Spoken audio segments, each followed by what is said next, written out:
We asked for a ranch cook, not a woman too big to fit through the kitchen door. Then stop looking at my size and start asking if I can cook. You think you can handle a ranch this size? I rode 14 miles in this heat, sir. I came to give me one supper, Mr. Sterling, and I'll prove I belong here. Open the gate, Vance. She gets her chance. She weighed over 220 pounds, rode 14 miles alone through Wyoming heat to take her dying mother's job, and the wealthiest rancher in the territory looked at her once and opened the gate. This is the story of a woman who never apologized for taking up space. Start reading now, you won't be able to stop.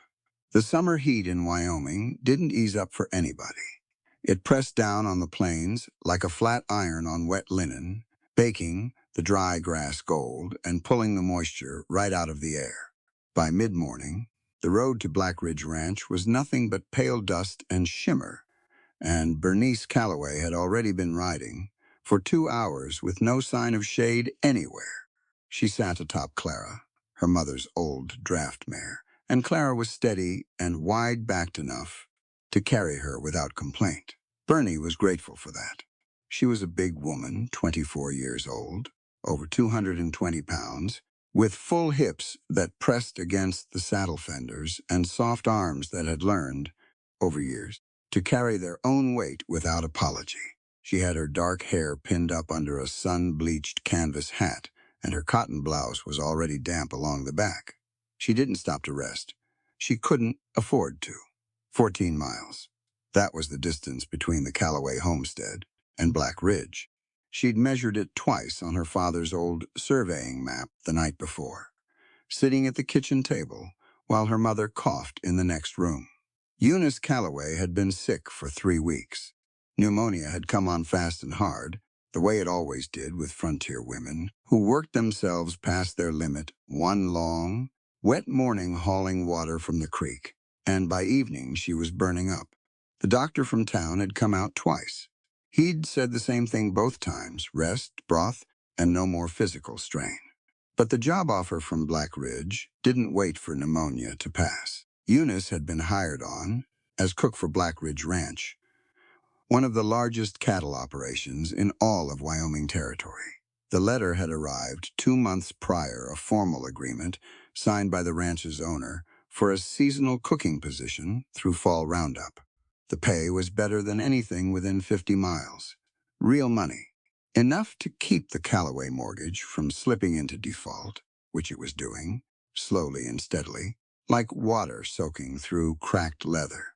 The letter sat on the table beside Eunice's sickbed the morning Bernie packed her bag. "You're not going in my place," Eunice had said, or tried to say. Her voice was raspy and thin. "Bernie, that ranch has 30 men. It's brutal work.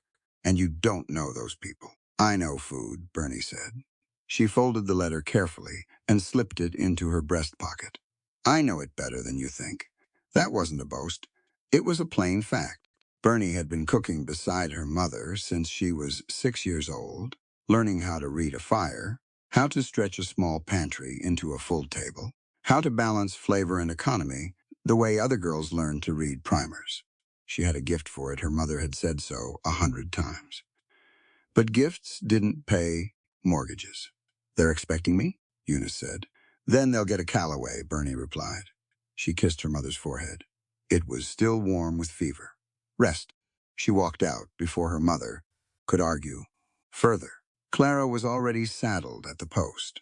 Now 2 hours into the ride, the Black Ridge Gate came into view. It was an impressive entrance, 2 massive pine logs standing upright, lashed together at the top with iron banding, and a carved wooden arch overhead that read Black Ridge Ranch in deep-cut letters.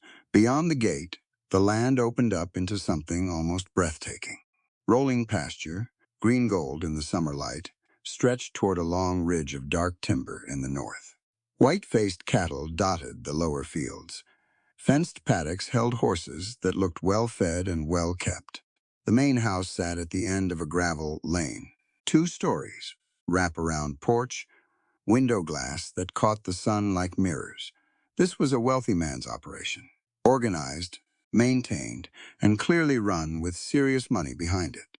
Bernie adjusted her grip on the reins and kept riding toward the gate. She heard the voice before she got there. Whoa, whoa, whoa. A man stepped out from behind the gatehouse, tall and lean in a way that seemed less about health and more about meanness, like something that had been stretched tight and never softened.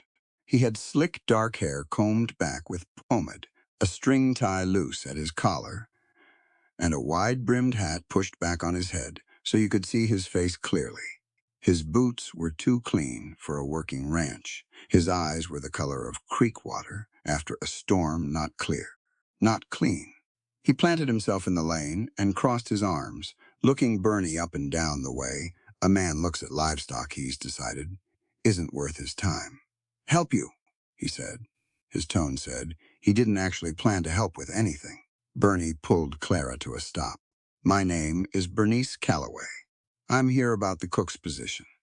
The man, she didn't know his name yet, though she'd learn it soon enough, tilted his head and let out a slow, deliberate sound. Not quite a laugh, more like the cousin of one. He sent a stream of tobacco juice into the dirt beside Clara's front hoof. Eunice Calloway's girl, he said. He looked her over again, slower this time, making sure she felt every second of it.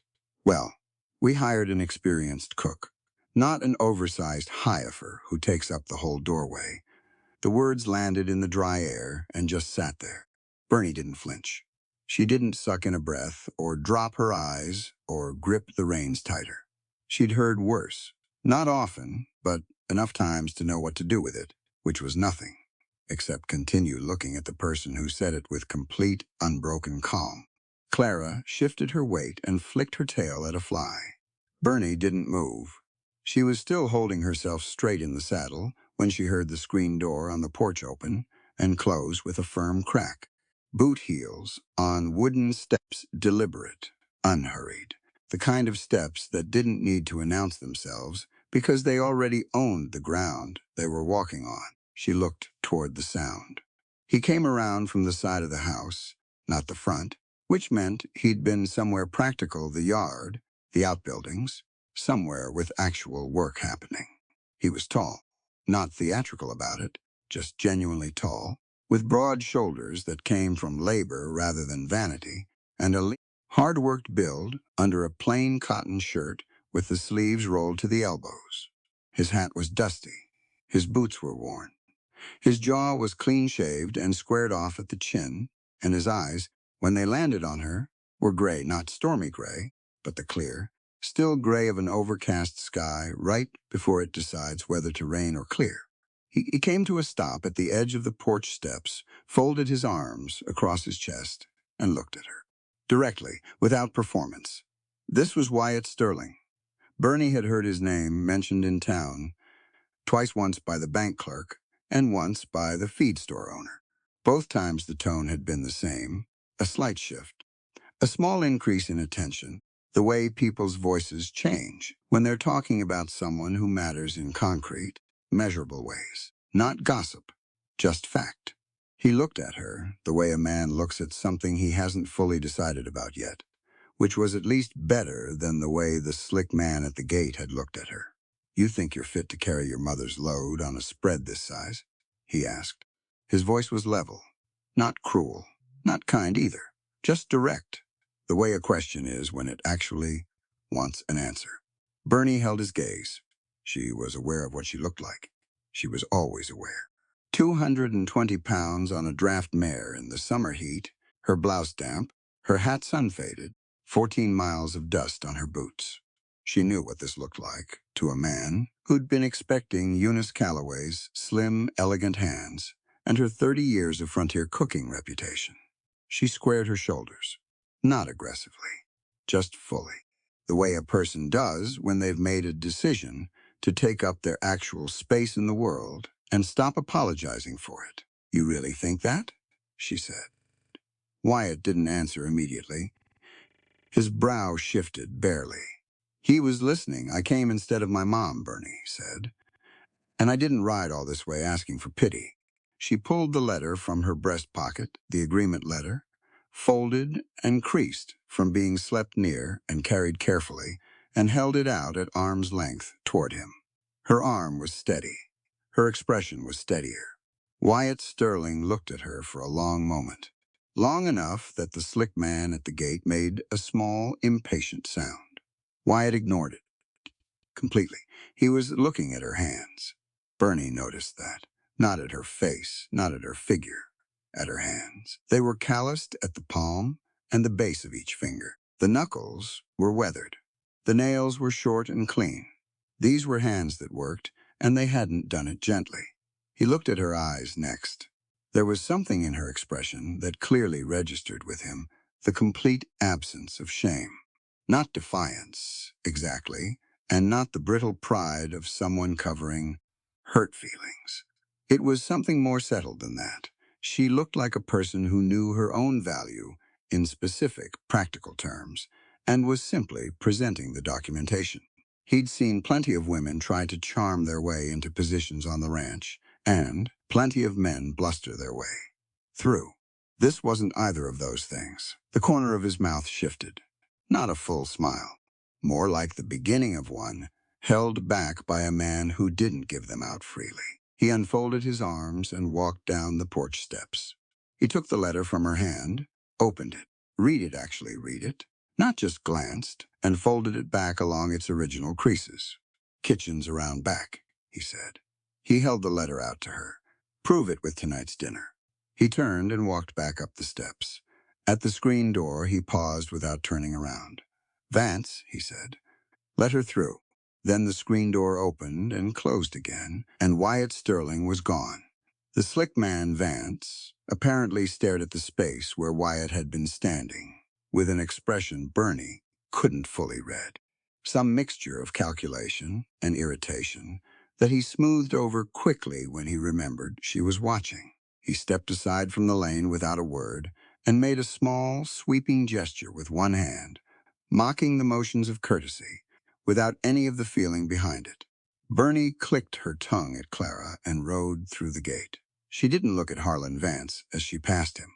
Not because she was intimidated, she wasn't, but because some men feed on the reaction they produce in other people. And she had no interest in feeding this one. She found the cookhouse around the back of the main house, exactly where Wyatt had said. It was a separate building, long and low, with a stone chimney at one end and a wide door that stood open to let out what heat it could. A small covered porch ran along the front of it, with a bench and two wooden crates stacked beside the door. Bernie dismounted, tied Clara to the post, and stood in the doorway for a moment. She took in the room with the unhurried focus of someone who has learned that looking carefully at a problem before touching it is usually better than rushing in. The stove was a big cast iron range, wide enough to hold 8 pots at once good. But the firebox grate was corroded and the damper handle was bent, which meant the heat would be uneven and stubborn to control. The work table was scarred and stained, which didn't bother her at all, but it was also sticky in a way that suggested it hadn't been properly cleaned in weeks. The floor was gritty with tracked-in dirt and what looked like dried cornmeal. 3 of the 4 windows were stuck shut, so what little breeze existed wasn't moving through. The pantry shelves, she discovered, were a more serious problem. She went through them methodically. Several barrels of salt beef had turned she could smell it before she even lifted the lid, that distinctive sour rot that meant they'd been stored in heat or exposed to moisture. A sack of flour had been gnawed into at the bottom corner, and the grain inside was sifted through with grit and debris. The dried beans were fine. The salt pork, when she found it pushed to the back of the bottom shelf, was solidly packed and intact, lard in good shape. Some dried chilies, an onion box with maybe half usable, and a partial crate of cornmeal. She stood in the middle of the pantry and thought, 30 men for dinner. From what she'd seen riding in, this was a full working crew: cowboys, wranglers, fencemen, all of them doing heavy outdoor labor in summer heat. They'd be hungry in a specific way, not just appetite hungry, but depleted, the kind of tired that only real food fixes. They needed protein and fat, and enough volume to fill the hollow out. They needed something that smelled right, that signaled from the moment it started cooking that supper was going to be worth sitting down for. She could do this. She put her bag down on the bench outside, rolled up her sleeves, and went to work. First, she cleaned the stove, knocked the old ash, cleared the grate of debris, and worked the bent damper handle back and forth until she got a feel for its range. Uneven, yes. Unpredictable, possibly. But she'd cooked on worse. She built a fire with hardwood from the box beside the chimney and let it establish before she tried to regulate it. While the stove came up to temperature, she hauled water from the pump outside 4 trips with a heavy pail and used the first to scrub down the work table with the lye soap she found under the counter. She swept the floor. She pried open the stuck windows using a cooking fork as a lever, which scratched the fork, and she made a note to find a better tool for next time. The salt pork went into the largest pot with water to render. She chopped onions, her eyes watered, and she let them, blinking it off without stopping, and got them into the second pot with the lard to soften. When they'd gone translucent, she added the dried chilies and a portion of the intact salt beef, cubed, small enough to cook through quickly, and stretched with the additional moisture she'd add once she confirmed the fat content was right. The cornbread she started in a separate pan, mixing the meal with water and a scrape of lard and the last of a small baking powder tin she'd found in the back corner. She'd have liked eggs. She didn't have eggs. The cornbread would be simpler than she preferred, but she added a pinch of the dried chili flakes for interest. And when it went into the oven, the lower compartment of the range, running cooler than ideal, she watched it through the first few minutes to gauge the heat. The stew came together slowly, the way real stew does. She added the onion base to the beef pot, adjusted the salt twice, and let it simmer with the lid ajar while she organized the rest of the kitchen into something manageable. She found serving bowls on a high shelf, dusty but uncracked. She washed them. She found the ladle and 2 wooden spoons and the long-handled fork, and laid them out in the order she'd need them. The kitchen boy, a young hand assigned to help, maybe 15 years old, appeared in the doorway about an hour before supper. He stood there uncertainly, clearly not sure whether this large woman in the apron was in charge or not. "Come in," Bernie said without looking up from the stew. "Wash your hands at the pump first." He did. He came back and she set him to work, slicing the edible portions off the remaining salt beef, trimming carefully so nothing salvageable went to waste. He was a little clumsy about it, but he was willing. She showed him once how to angle the knife, and he improved within a few minutes. When he moved to toss a collection of stale crusts and heel ends of old bread into the scrap bucket near the door, Bernie looked up. "Hold on," she said. He stopped. "Those don't go in the scrap," she said. She nodded at the bucket. "What's that bucket for?" "Slop," he said. "Pig feed." She shook her head and moved to the work table. She took the stale bread pieces and began breaking them into rough chunks. Bread scraps go into the stew toward the end. They'll thicken it and stretch the serving. Nothing leaves this kitchen wasted. You understand? He nodded, watching. Bernie spoke without particular ceremony, turning back to the pot. On this frontier, every grain of flour was earned with someone's sweat. Wasting food is wasting your own self-respect. She said it the same way she'd say anything else, not as a lecture, just as a fact stated plainly, the way her mother had always stated it. On a frontier where the margin between a full winter and a hungry one was measured in stored goods and careful hands, waste wasn't just inefficiency. It was a kind of ingratitude toward every person who'd worked to get that flour to your shelf. The boy looked at the bread pieces in his hand for a moment. Then he set them carefully on the work table instead of the scrap bucket. Good enough. The stew was ready. By the time the crew came in, 30 men filing through the cookhouse door with the heavy, slow movements of people who'd been working in sun and heat since before dawn. They were not a cheerful crowd coming in. They were tired. A few of them glanced at Bernie with visible surprise. She wasn't Eunice, and her size and youth registered as something they hadn't expected, but mostly They were too exhausted to bother with much reaction. They sat. They waited. She served from the pot, ladling generous portions, and the boy carried the cornbread out in the pan, sliced into squares. She moved efficiently, refilling before bowls were empty, watching the room with her peripheral vision the way a good cook does, tracking who needed more and where the bottle of hot pepper sauce should go. The room was loud for about the first 30 seconds. Then it went quiet. Not the uncomfortable quiet of displeasure. The particular, focused quiet of people who are tasting something and paying attention to it. Bernie recognized the difference. She'd grown up with that quiet at her mother's table. Spoons scraped the bottom of bowls. The cornbread disappeared. One of the older hands, a weathered, wide-shouldered man near the head of the table, didn't say anything, just held up his bowl slightly in her direction. She refilled it without comment. She was near the back of the room, checking the stove when she felt someone watching. She turned. Wyatt Sterling stood in the doorway to the kitchen, leaning one shoulder against the frame. He'd changed into a clean shirt, still plain, still simple, and his hat was off. His gray eyes moved slowly across the room, taking in the empty plates, the bowls being cleaned to the glaze, the 30 men who had come in depleted and were now visibly not. Then his eyes moved to her. She met his gaze directly.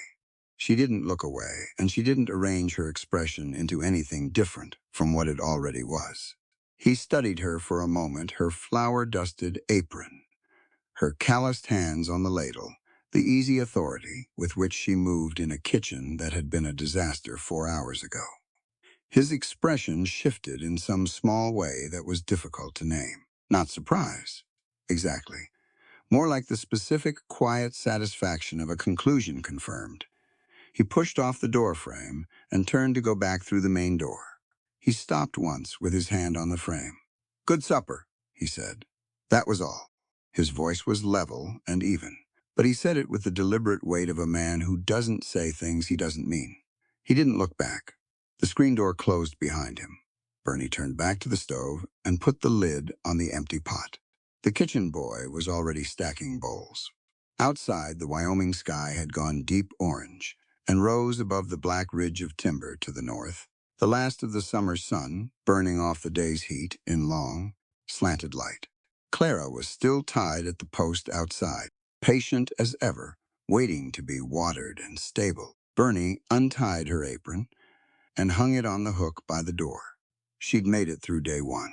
There was a mortgage to hold off, a mother to get healthy, and 30 men to feed for the rest of the season.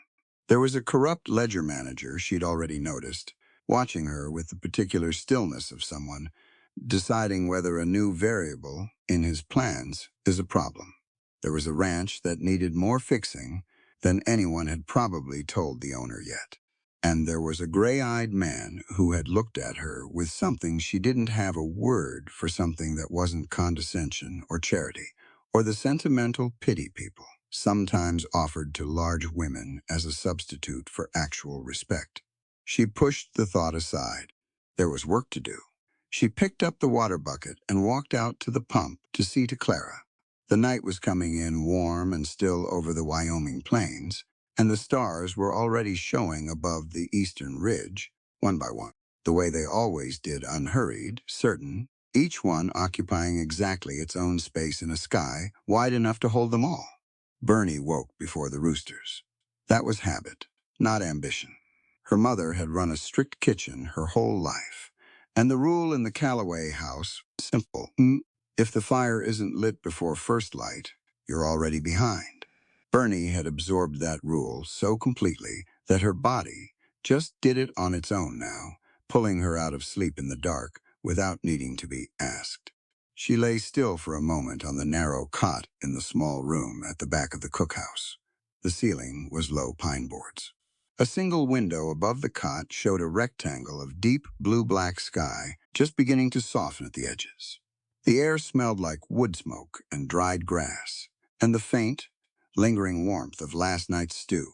She sat up, put her feet on the floor, started the day. The cookhouse was cold in the early morning, despite the summer heat that would come roaring back by mid-morning.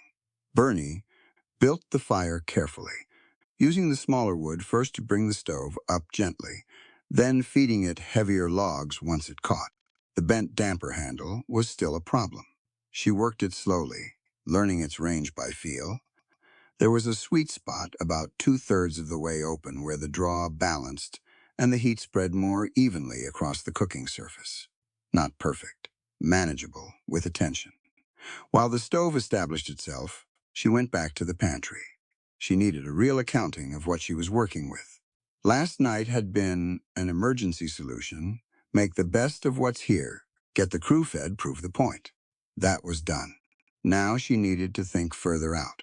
30 men, 3 meals a day, through fall roundup. That was a serious number, and the pantry she'd inherited was not a serious pantry. She moved through the shelves slowly, pulling things out, examining them, making notes on the small paper pad she kept in her apron pocket.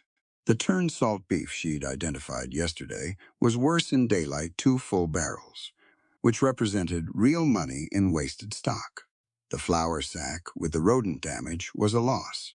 She set aside the things that were salvageable, organized them by category, and built a mental list of what would need to be ordered immediately and what could wait. It was during this slow, methodical review that she noticed the price notations. They were written in pencil on the shelf boards themselves, a habit, apparently, of whoever had been tracking the stock before her. Dates and prices recorded directly on the wood. Flour, April, 1.4 per hundredweight. Flour, June, 2.85 per hundredweight. Salt beef, March, 0.18 per pound. Salt beef, May, 0.31 per pound. Bernie stood very still and looked at those numbers. Prices fluctuated on the frontier. She understood that. Supply routes were long, and weather disrupted deliveries, and the nearest large market was Cheyenne, which added transportation costs to everything. But the jumps recorded on these shelves were not the gentle fluctuations of a difficult supply chain. They were steep, consistent, and directional, always up, always significantly, never with any notation about why. She copied the numbers carefully into her pad. She didn't say anything to anyone about it. Not yet. She simply noted it the way her mother had taught her to note anything that didn't add up quietly, precisely, with the understanding that numbers tell a story if you're patient enough to read it. She went back to cooking. Breakfast for 30 men was a different challenge than dinner. Dinner could simmer and develop over hours. Breakfast needed to happen. Fast crews had to be out before the heat peaked, which meant they needed to eat early and eat well enough to work through until midday without flagging. Bernie made a big pot of cornmeal mush with rendered salt pork stirred through it for protein and fat, and she put dried chili and a scrape of the last onion into the pan drippings and turned that into a rough gravy that she served alongside. Not elegant. Solid, sustaining food. The crew came through in shifts, the early riders first, then the fence crews, then the main yard hands. Most of them were quieter in the morning than they'd been coming into supper the night before. A few nodded at her. 1 or 2 said nothing at all. A young hand, with a sunburned nose, nearly knocked over the gravy pot reaching past her, caught it at the last second, and looked so horrified that Bernie simply steadied the pot herself and said, "Careful," without making anything more of it. He mumbled something and went to his seat red-faced. She noticed things as they moved through the line, who ate slowly and who bolted it, who came back for seconds and who didn't touch their plate. One older hand, the same wide-shouldered man who had held up his bowl for a refill last night, chewed everything 3 times before swallowing, either a digestive habit or the careful eating of a man with bad teeth. She wasn't sure which, but she made a note to make sure the meat in his portions was cut smaller than average. After breakfast cleared, the real work began. The cookhouse, as she discovered last night, was functional in the same way a broken fence is functional. It technically serves its purpose until the moment it doesn't, and then everything gets out. She needed to fix it properly before it failed her at a critical moment. She started with the stove. The damper handle could be straightened with the right application of heat and leverage. She got the forge fire in the small outbuilding behind the cookhouse. Going, it took her a while to find the right tools, and longer to figure out which bellows nozzle was cracked and which one actually worked. And she heated the bent metal handle until it was malleable. Then she used the anvil edge and a hammer she found hanging on the wall to work it back into something approximating its correct angle. It wasn't a perfect job. She wasn't a blacksmith, but it was significantly better than it had been. And when she fitted it back onto the stove and tested it, the draw improved immediately. The kitchen boy showed up mid-morning. His name, she'd learned from a brief conversation the night before, was Pete. He was 15, thin, with large ears and a slightly uncertain quality to his movements that suggested he was still growing into his own body. He was not lazy, she'd already established that much, but he was untrained in any kitchen discipline and had a tendency to stand and wait for specific instructions rather than looking around and identifying what needed doing on his own. Bernie was working on the stuck windows. The cooking fork trick had worked yesterday, but had been too rough on the tool, so she was using a flat chisel this time, working carefully around the swollen frames when Pete appeared. "Miss Calloway," he said. "What do you need?" She gestured at the pantry with the chisel. "Go through that bottom shelf. Everything that smells off, set it outside the door. Everything that looks intact, move it to the middle shelf. Then come, tell me what's left." He went. She heard him working, the scrape of barrels being moved, the occasional thump of a heavy sack while she freed the last window and pushed it open. A cross breeze moved through the cookhouse for the first time in what felt like weeks, based on the smell of stale heat that came out with it. She was cleaning the windowsill when Pete appeared in the pantry doorway, looking uncertain. "There's more bad stuff than I thought," he said. "I know," she said. "Stack it outside anyway. It needs to be out of this kitchen." He nodded and went back to it. By noon, the cookhouse had been substantially rebuilt. Not in a structural sense, the walls and roof were the ranch's problem, not hers, but in the sense of a working environment. The stove drew properly, all 4 windows opened. The work table was clean, and the shelves were organized in the order she'd used them. Grains, then dried protein, then preserved vegetables and flavorings, then fats and leavening in the corner where they'd stay driest. The scrap bucket now had a proper lid on it to keep the smell down and the flies out. The tools were hung in a logical order within reach of the cooking position. Pete watched all of this without comment, helping when she directed him and staying out of the way when she didn't. At noon, she put together a simple midday meal, salt pork and beans from the intact stocks, reheated with dried chili and a small amount of the onion box's remaining usable pieces, and flatbread cooked directly on the stovetop in a dry pan. Nothing complicated. Fuel food. The afternoon was hers to prepare for dinner. She was thinking about dinner the way a builder thinks about a structure. What's the foundation? What does it need to carry? What's the load-bearing element? The foundation was the broth.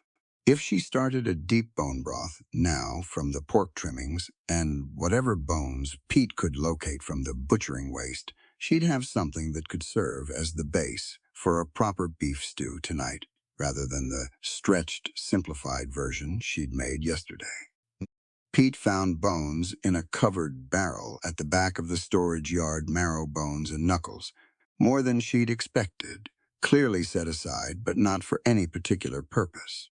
She had him carry them in and put them straight into the largest pot with water and the aromatics she had available: dried chili, the last bit of onion, a pinch of dried sage from a small clay pot she'd found on the highest shelf behind a coffee tin. The broth went on a low, steady heat. She'd let it run for 3 hours. While it built, she dealt with the vegetable situation. The ranch's kitchen garden was behind the main house. She'd been told a fenced plot that one of the cowboy's wives tended in exchange for reduced board. Bernie went to find it. The woman tending the garden was somewhere in her 50s, with a wide sun hat and dirt on both knees from where she'd been working the soil around a row of beans. She looked up when Bernie came through the gate, and her expression shifted through several things, quickly surprise at Bernie's size, some reserved caution about a stranger in her garden, and then something that evened out into basic good manners. "You're the new cook," the woman said. "Not unfriendly, just confirming." "Bernice Calloway," Bernie said. "My mother, Eunice, was supposed to take the position, but she came down sick." The woman's expression changed again at the mention of Eunice. Clearly, she knew the name, and clearly, the association was positive. "Harriet Dorsey," she said. "My husband's the head foreman here." She straightened up and brushed her hands on her work apron. "What do you need?" "Whatever's ready," Bernie said. And honestly, Harriet walked her through the rows. There were onions, real ones, full-sized and properly cured, strung up under the small shed roof at the back of the garden. There were dried beans of a second variety, strung pods hanging from the shed's rafters. Fresh tomatoes, a generous row of them, fully ripe and red. Some potatoes, not many, but sound. A bunch of dried herbs Bernie couldn't immediately identify, but smelled right. Something in the thyme family. "Take what you need," Harriet said. "The onions especially, they need to be used. I've got more than I can store." "I'll account for everything I take," Bernie said. "I'm keeping the pantry log properly going forward." Harriet looked at her for a moment. "Is there a problem with how it was kept before?" Bernie looked back at her with a steady, neutral expression. "I'm building my own log from the start. That's my practice." Harriet seemed to understand that this was a careful answer to her question, rather than a direct one. She nodded slowly. "Good practice," she said, and left it there. Bernie carried the onions and tomatoes back to the cookhouse in a canvas sack, with a small bundle of the dried herbs tucked on top. Pete was watching the broth when she returned, sitting on the stool by the stove with the wooden spoon resting across the pot rim. "Don't rest the spoon on the rim," Bernie said, setting the sack on the table. "Put it on the hook." He moved it immediately. "Why?" "Because the spoon sits in the pot while you're not stirring and picks up whatever's at the bottom. When it rests on the rim, the bottom of the spoon drips back into the broth. When it hangs on the hook, it drips into the drip pan, and you're not contaminating the pot." She glanced at him. "Small things matter in a kitchen. The small things are what separate a good meal from a sloppy one." Pete considered this. Nobody ever told me that," he said. "Now you know it," she said. "So now you're responsible for doing it right." That was the whole lesson. She didn't repeat it. The broth, by 2 in the afternoon, was a deep amber that smelled rich and complex in a way that had started drawing people past the cookhouse door throughout the afternoon. 2 hands found reasons to walk past the building multiple times. A third one actually leaned in the doorway and said he was checking to make sure the chimney draw was okay, which was not something ranch hands typically concern themselves with, and Bernie didn't comment on it. She'd seen it before. The smell of something real cooking is one of the more reliable things in human experience. People gravitate toward it the way they gravitate toward warmth in winter. She started the beef at 3 o'clock. She'd located a portion of intact salt beef beyond what she'd used last night, and she'd been soaking it since noon to pull the excess salt out. Now she cubed it, browned it in batches in the hot lard, browned properly, not just warmed, with enough heat to build a crust on the outside that would contribute color and depth to the stew, and added it to the broth pot with the fresh onions and tomatoes and the potatoes, cut into generous pieces. Pete watched the browning process carefully.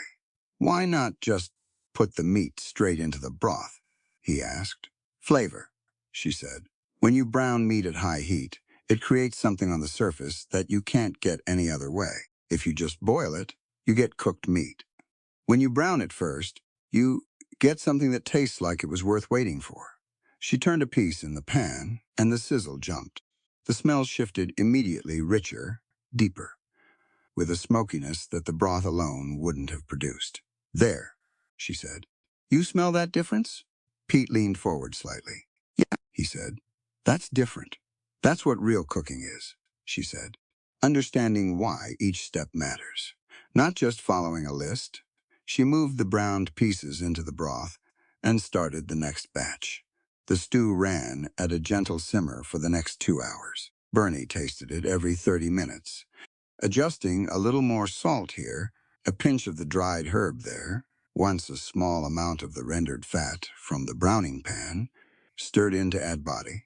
The potatoes softened and began to release their starch into the broth, and the whole thing thickened naturally, without flour, which was better. She made cornbread again, but differently than last night.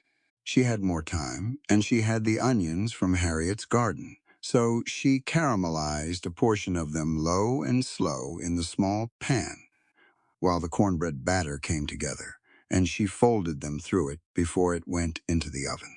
The result was a cornbread that smelled completely different from last night's sweeter, more complex, with a golden interior from the onion sugars. Pete, who had been tasting things all afternoon under her watchful eye and her instruction to taste everything you cook, because how can you correct what you haven't experienced, ate a corner piece when it came out of the oven and stopped moving for a moment? That's real good, he said, with a sincerity that wasn't performance. Good, Bernie said. Now you know what properly caramelized onion tastes like in cornbread, and you'll recognize when it's missing. The crew came in at 6. They came in faster than they had last night. Bernie noticed that. Yesterday, there'd been a gradual drift toward the cookhouse, the uncertain shuffle of men who didn't know what to expect from a new cook. Tonight, they came with more purpose. Word gets around a working ranch, the way it gets around any small, isolated community, fast and thoroughly. The smell from the cookhouse chimney had been drifting across the yard all afternoon, and that smoke had done its own advertising. They filled the tables. The noise was different than yesterday. There was more of it at the start, more crosstalk, and some laughter from the far end of the long table, the particular loosening up of men who are looking forward to something rather than just tolerating it. Bernie served from the pot while Pete managed the cornbread and kept the water pitcher moving. She ladled deep, working from the bottom of the pot where the richness had settled, making sure every bowl had a proper distribution of beef and potato and the dark, glossy broth. The quiet came faster tonight. It settled over the tables within the first few minutes of eating, and it was a deeper quiet than yesterday's not just focused attention, but something closer to satisfaction, the kind of stillness that falls over people when a need is being genuinely met. Spoons moved steadily. The cornbread went around the table twice before she'd even considered that she'd need to send Pete to cut more. The older hand, with the wide shoulders, she'd learned his name was Dorsey, Harriet's husband. The head foreman ate with the same careful deliberateness she'd noticed that morning. But tonight he worked through 2 full bowls at that pace, and when he finished the second one, he set his spoon down beside the bowl with the quiet finality of a man who has reached a conclusion. "Your mother teach you this?" he asked, from down the table. Bernie was refilling the water pitcher at the back bench. She looked up. "Yes," she said. "Most of it." He nodded once. No further comment. But his wife Harriet, sitting beside him, wives ate with the crew at Black Ridge, which Bernie respected, caught Bernie's eye across the table and gave her a small, precise nod of acknowledgement. One capable woman to another. Bernie went back to filling the pitcher. She was cleaning the stove after the meal, Pete stacking the last of the bowls in the wash basin when the trouble started. It was the young hand with the sunburned nose. She'd heard someone call him Clay, and he was talking to 2 other men at the far end of the table, the last one still sitting. He had the particular low-voiced quality of someone who wants to be heard by his immediate audience, but not by the person he's talking about. Bernie had dealt with that specific social dynamic since she was 12 years old. She couldn't make out every word. She caught enough. Something about the draft horse outside. Something about the size of the saddle marks.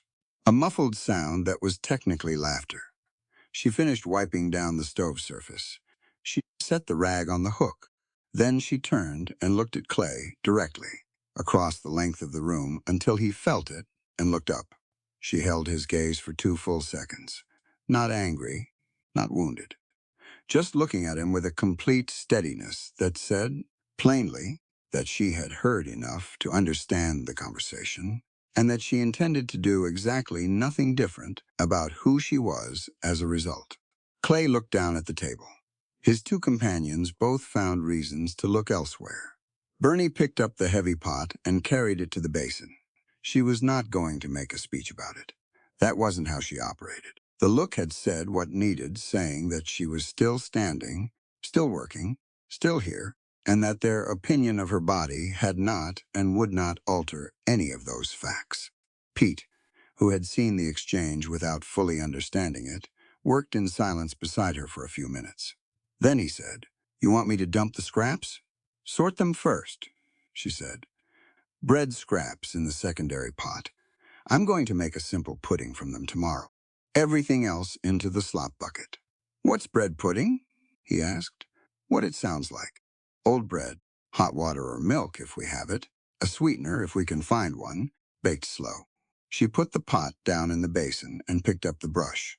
It's how a kitchen that respects what it has turns yesterday's leftovers into today's dessert. Nothing wasted. Pete sorted the scraps carefully, with the attention of someone who has been told a thing in a way that makes sense to him and is now applying it without needing to be reminded. The kitchen came clean in about 40 minutes. Bernie did a final check fire banked in the stove to coals, not extinguished, so there'd be heat to build from in the morning, water reservoir on the stove filled for morning use, pantry door secured, windows dropped to their latched position to keep the night animals out. She was doing this final round when she passed the cold room at the back of the cookhouse. She hadn't had time to go through it properly yet. It was a small room built into the north side of the building where the sun hit least, with a stone floor and a low ceiling designed to hold cool air. She'd glanced into it yesterday and moved on. Now she pushed the door open properly and held up her lamp. The cold room held barrels, several of them, pushed back against the far wall, half in shadow. She moved forward and checked the nearest ones. First lard, sound, salt, fine.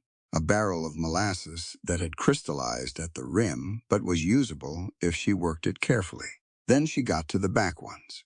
She had to lean past the shelf of jarred preserves to reach the closest barrel's lid. And when she pried it up and brought the lamp close, the smell hit her immediately. Turned, same as the barrels she'd found in the pantry, but worse because these were larger and had been rotting longer.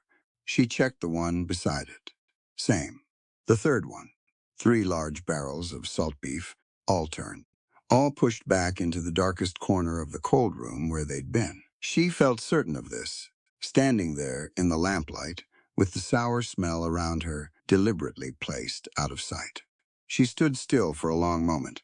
This wasn't negligence. Negligence was what had happened with the flour sack, something damaged because of poor storage habits or inattention. This was 3 large barrels of product pushed to a location where they would not be easily found or noticed, in a room that wasn't frequently opened. Someone had known these barrels were bad. Someone had not reported the loss, and the price notations she'd copied from the pantry shelves that morning were still in her apron pocket. She put the lid back on the nearest barrel carefully. She didn't move any of the barrels. She didn't do anything that would alter what was here. She went back to her cot. She sat on the edge of it with her notepad and added to the figures.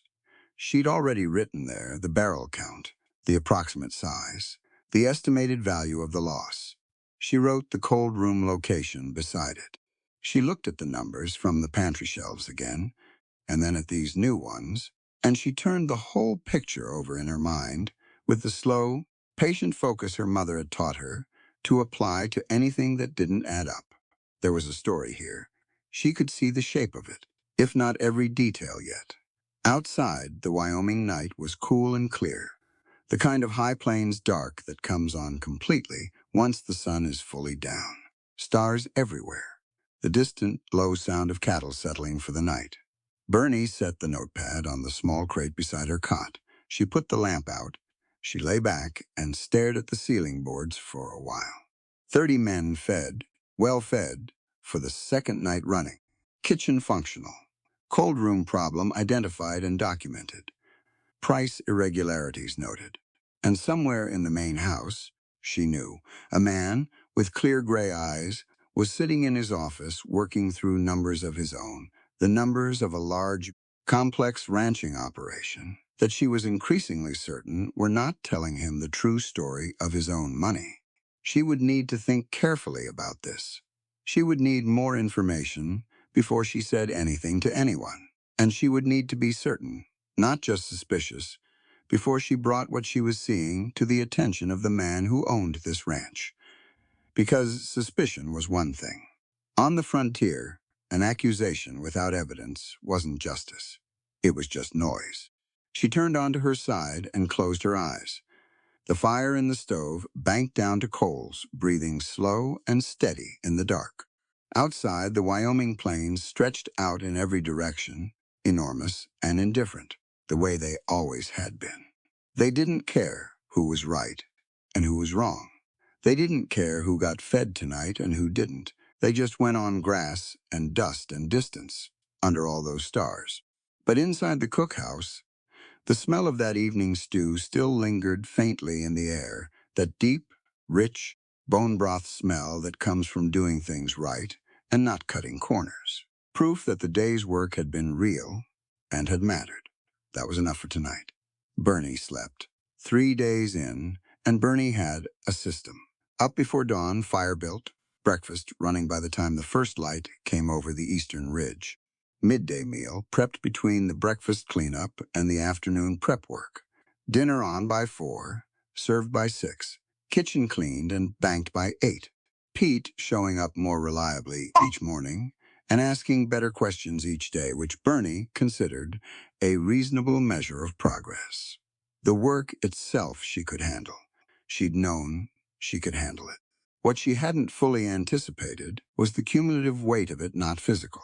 Though that was real enough, 14-hour days on your feet on a stone floor, but the mental load of feeding 30 men 3 times a day with a pantry that had been mismanaged and a budget she hadn't yet been given clear access to.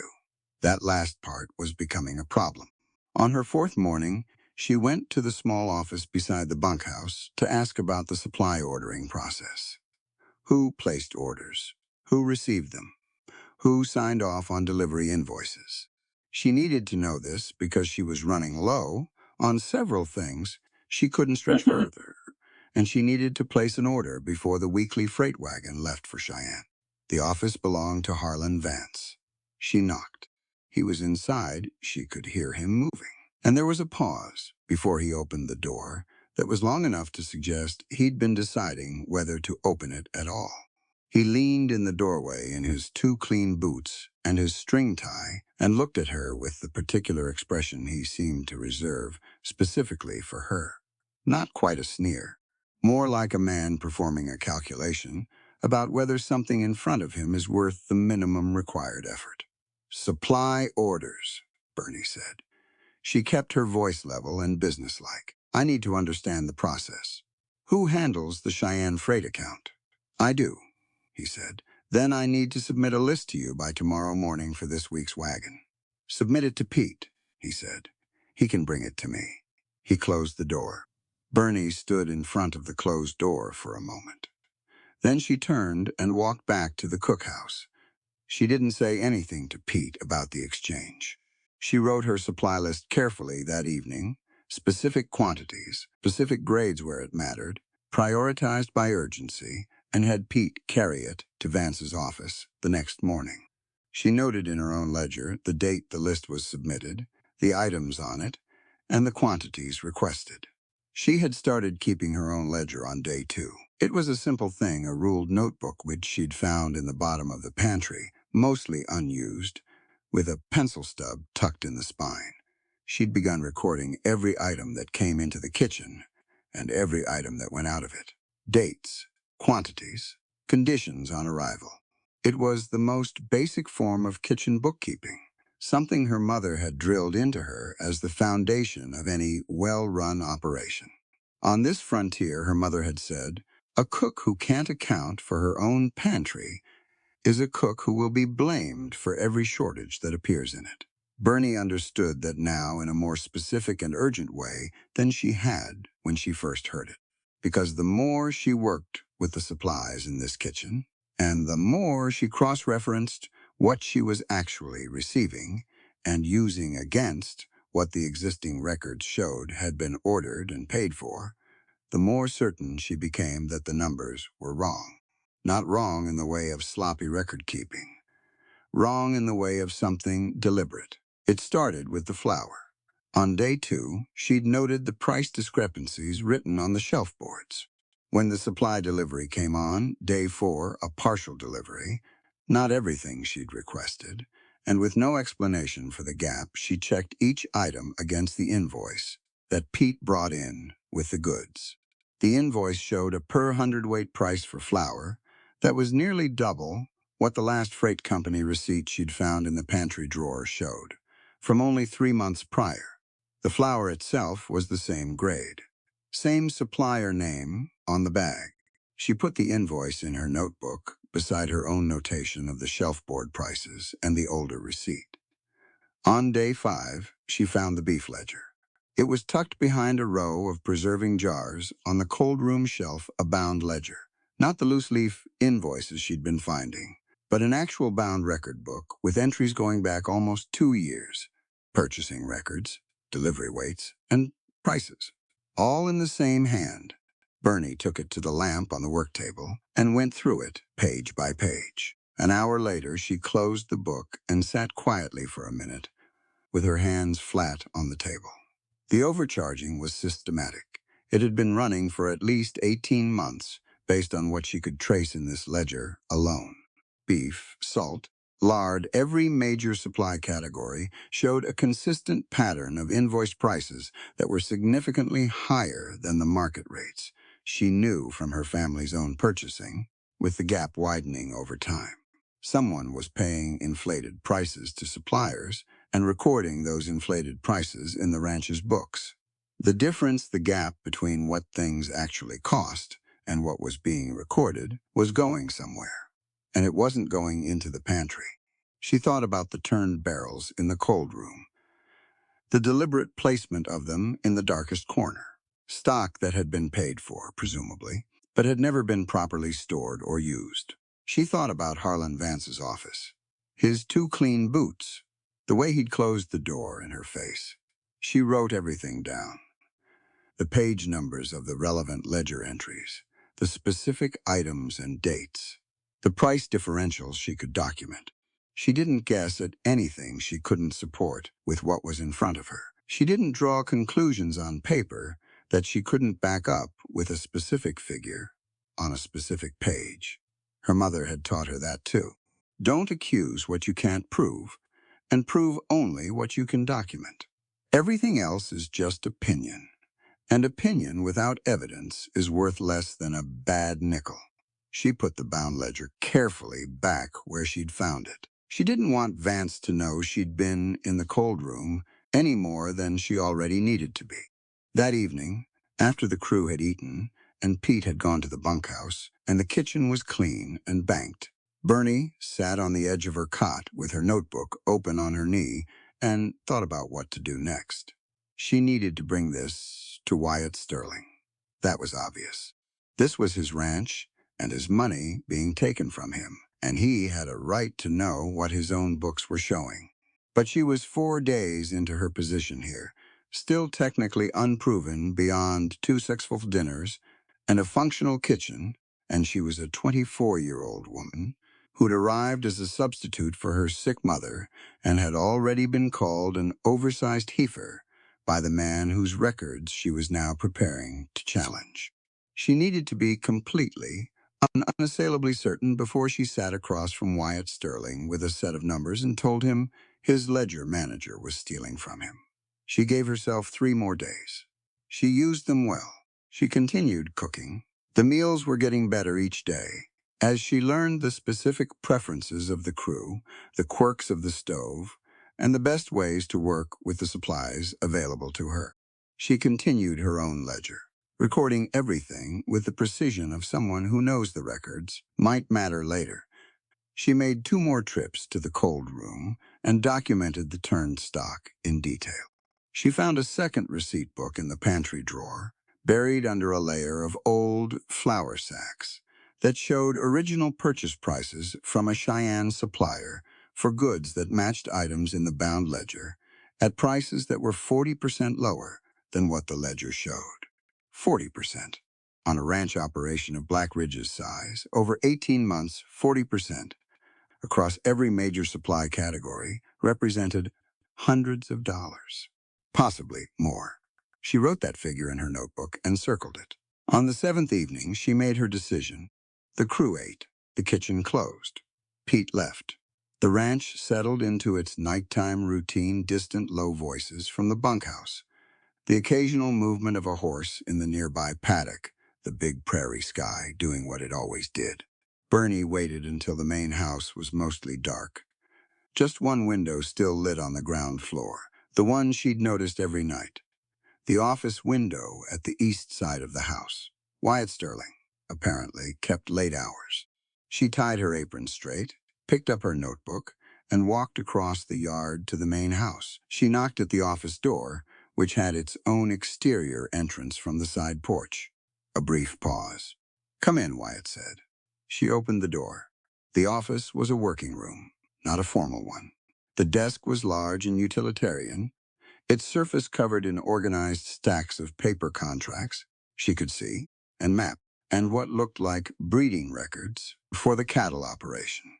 A kerosene lamp sat at the corner of the desk, burning steady and clear. The bookshelves on the far wall held ledger books, reference volumes, and a few items that looked personal: a small carved wooden horse, a photograph in a tin frame, a pair of old spurs hanging from a hook. Wyatt was at the desk in his shirt sleeves, collar open, the clean lines of his jaw softened slightly by the lamplight. He had a pen in his hand and a ledger open in front of him. He looked up when she came in, and his expression shifted from the focused neutrality of interrupted work to something more attentive. He looked at the notebook in her hand, then at her face. "Miss Calloway," he said. "Mr. Sterling." She stepped into the room. "I apologize for the hour. I need to show you something in your books, and I thought it was better done in the evening when the ledger office is quiet." He set his pen down. "Sit down." She sat in the chair across from his desk. She opened her notebook to the first page of figures and set it on the desk where he could see it. Then she placed her own cross-referenced receipt book beside it. "I found a bound ledger in the cold room," she said. "Supply purchasing records going back about 2 years. I've been comparing the recorded prices in that ledger to the original freight receipts I've found in the pantry and to my own knowledge of current market rates." Wyatt was already looking at her notebook. His eyes moved across the figures with the practiced speed of a man who reads numbers fluently. "There's a consistent pattern of overcharging recorded across all major supply categories," she said. "Beef, salt, lard. The recorded prices are significantly above market. I've documented the discrepancy across specific entries." She turned a page and indicated the column she'd set up. "This column is what the ledger shows was paid. This column is the rate on the original freight receipt for the same supplier. This column is the difference." Wyatt said nothing. He was studying the figures. "I also found 3 large barrels of turned salt beef in the back of the cold room," she said, pushed to the far corner out of sight. "They've been there a while. Based on the ledger entries, I believe they were purchased and recorded as received in good condition, but they were never properly stored. The loss was never reported." Wyatt looked up at that. His gray eyes were steady, but something behind them had sharpened to an edge. "How long have you been tracking this?" he asked. "Since my 2nd day," she said. "I started keeping my own kitchen ledger as a standard practice." The discrepancies became apparent when I compared incoming invoices to what I was actually receiving. He was quiet for a moment. He pulled her notebook closer and went through the pages slowly. This time, reading every entry with methodical care, she sat across from him and let him read. She didn't fill the silence with explanations or qualifications. The numbers explained themselves. After several minutes, he reached the page with the circled figure. He looked at it for a long time. "This is the total estimated difference," she said, "based on what I can document. There may be more in records I haven't accessed." He turned the notebook so she could reach it and slid it back toward her. Then he stood up and moved to his own bookshelves, pulling down a ledger. She recognized the format, matched the one she'd found in the cold room. But this one was the current year's. He brought it to the desk and opened it, and then he pulled his own chair around to the same side of the desk as hers and sat down beside her. Not across from her, beside her. They worked from both sets of records at once. Wyatt moved quickly through his own ledger, locating the entries she'd flagged, verifying the figures against the receipts she'd documented. She watched him work and answered his questions when he had them: which page, which date, which supplier name. His pen moved as he made his own notations in the margin of his ledger. He was precise. He didn't get ahead of the evidence or jump to conclusions she hadn't documented. He verified each point she raised against the original entry before marking it. That was the right way to do it, and she appreciated it. The lamp burned between them on the desk, casting a circle of amber light that covered the papers and their hands, and not much else. The room beyond that light was in quiet shadow. Outside, the Wyoming night went on doing what it did. At some point, Bernie became aware that the tension she'd carried into this room, the specific, controlled tension of a person about to tell a powerful man something he hasn't asked to hear, had dissipated. Not because the situation was any less serious. Because Wyatt Sterling, sitting beside her in his shirt sleeves, with his pen in his hand and his clear, focused attention on the figures in front of him, was simply a man doing what a reasonable person does when presented with evidence. Looking at it, taking it seriously, not shooting the messenger. She found herself noticing other things, the way you notice things when your anxiety has stepped aside enough to let you see clearly. His hands were large and work-worn, with the particular roughness of someone who didn't just oversee labor, but performed it. There was a faint scar along the back of his left hand, old and faded, that looked like a rope burn. His handwriting in the margin notations was small and exact. He was not a soft man, but sitting here beside her in the lamplight, working through difficult numbers with steady focus and no performance of outrage or wounded pride, he struck her as something she hadn't expected when she'd ridden up to his gate a week ago. He struck her as a fair man. That mattered more than she would have predicted. "Walk me through the cold room barrels again," he said, without looking up from the ledger. "The dates you think they were stored." She walked him through it. He found the corresponding entries in his ledger: purchase dates, recorded quantities, recorded condition on receipt. He made a notation and sat back in his chair. He looked at the ceiling for a moment. His jaw was set. "These entries were verified and signed by the ledger manager," he said. "Not a question. Just reading what was in front of him." "Yes," she said. He nodded once. His expression was the controlled, internal stillness of someone who has reached a conclusion and is deciding what to do with it rather than what to feel about it. "I need the original cold room ledger," he said. "The one you found." "I left it where it was," she said. "I didn't want to move anything in case the placement mattered." He looked at her. It was a brief look, but it was direct, and it carried a quality of attention that was different from how he'd been looking at the papers. This was him looking at her, specifically. "That was the right call," he said. She met his gaze and nodded. They went back to the figures.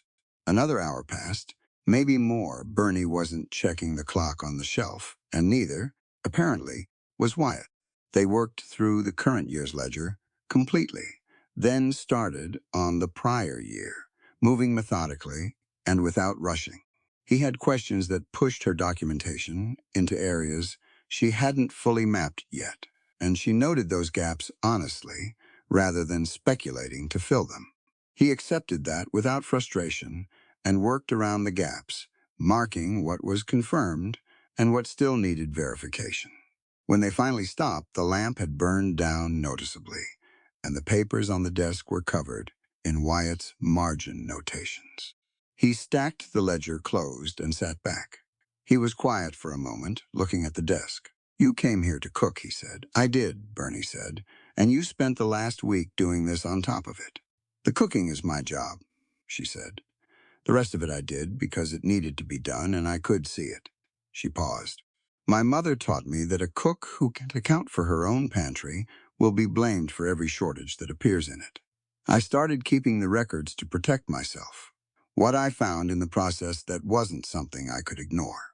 Wyatt was quiet again. He turned his pen over in his hand once, then set it down. "Your mother," he said, "is she getting better?" The shift in direction caught her slightly off guard. "Last letter I had, the fever was coming down," she said. "She's a strong woman." "She raised one," he said. He said it simply. No elaboration. No particular weight behind it. Just a plain statement of what he apparently considered an obvious fact. Bernie looked at the desk. Outside, the night had gone very still. The horses in the paddock were quiet. Somewhere far out across the pasture, a coyote called once and stopped. Wyatt began gathering the papers into a careful order, matching the ledger receipts to their corresponding notations in her notebook. He worked with the systematic precision of a man who would not be losing track of these documents. "I'll need a few days to verify this through the freight company. Directly," he said. "I have contacts in Cheyenne who can confirm the actual invoiced prices on their end. That would close the documentation completely," she said. "Yes." He stacked the papers. "In the meantime, your supply orders go directly to me, not through the ledger office." "Understood." He walked her to the office door. He opened it and held it, and the cool night air came in off the porch. The stars were extraordinary, the kind of sky you only get far from any city, dense and brilliant, and somehow both vast and immediate at once. Bernie stepped onto the porch. "Miss Calloway," Wyatt said. She turned back. He was standing in the doorway with the lamplight behind him, and his expression was the same level. Considering look he'd given her on the first day, that look of a man taking in more than he's showing. "This took some nerve," he said, "bringing this to me directly. A lot of people would have let it alone. A lot of people weren't riding 14 miles to keep their family's mortgage from defaulting," she said. A pause. Then that small beginning of a smile she'd seen at the gate on her first day. "Good night," he said. "Good night, Mr. Sterling." She walked back across the yard to the cookhouse. The gravel was silver gray under the starlight. The big draft horse in the paddock raised its head and watched her pass, then put it back down. Inside the cookhouse, the coals in the stove were still warm. She didn't light the lamp. She sat on the edge of her cot in the dark for a little while, listening to the quiet. She thought about sitting beside Wyatt Sterling at that desk with the lamp between them, working through 2 years of fraudulent accounting, with the focused partnership of two people who both happened to be good at this. Him with the rancher's knowledge of what things should cost and the businessman's ability to read a ledger, her with the cook's knowledge of supply prices and the stubborn, careful documentation she'd been building all week. It had been, she realized, one of the more straightforwardly satisfying evenings she could remember. Not because of anything that was said beyond the work itself, but because she had walked into that office with something real and important. And she had been taken seriously, completely without qualification. And from the first minute, she lay back on the cot and looked at the ceiling. Her notebook was on the crate beside her cot. She picked it up and added one final entry. For the day, records presented to W. Sterling. Verified 14 entries. Verification through Cheyenne freight contacts pending. Supply orders to go directly through owner going forward. She put the notebook down.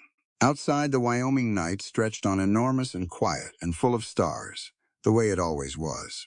And in the main house, across the dark yard, the light in the office window burned a little while longer before it finally went out. The storm came from the northwest. Bernie saw it building through the cookhouse window.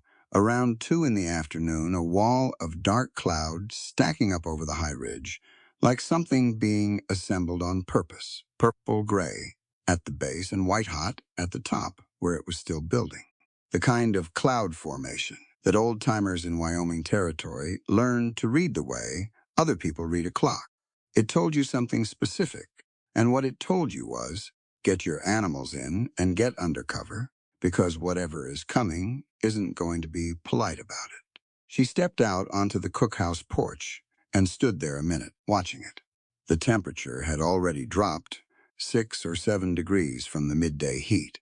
The air had that particular electric quality, charged, and still at once, the way air gets when a big system is deciding whether to stall or push forward.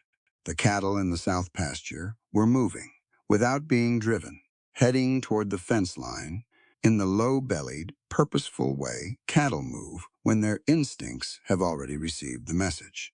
Pete came around the side of the building and stopped when he saw her looking north. "Big one?" he asked. "Big enough," she said. "Go check that the cookhouse shutters are secure. Start with the east side." He went.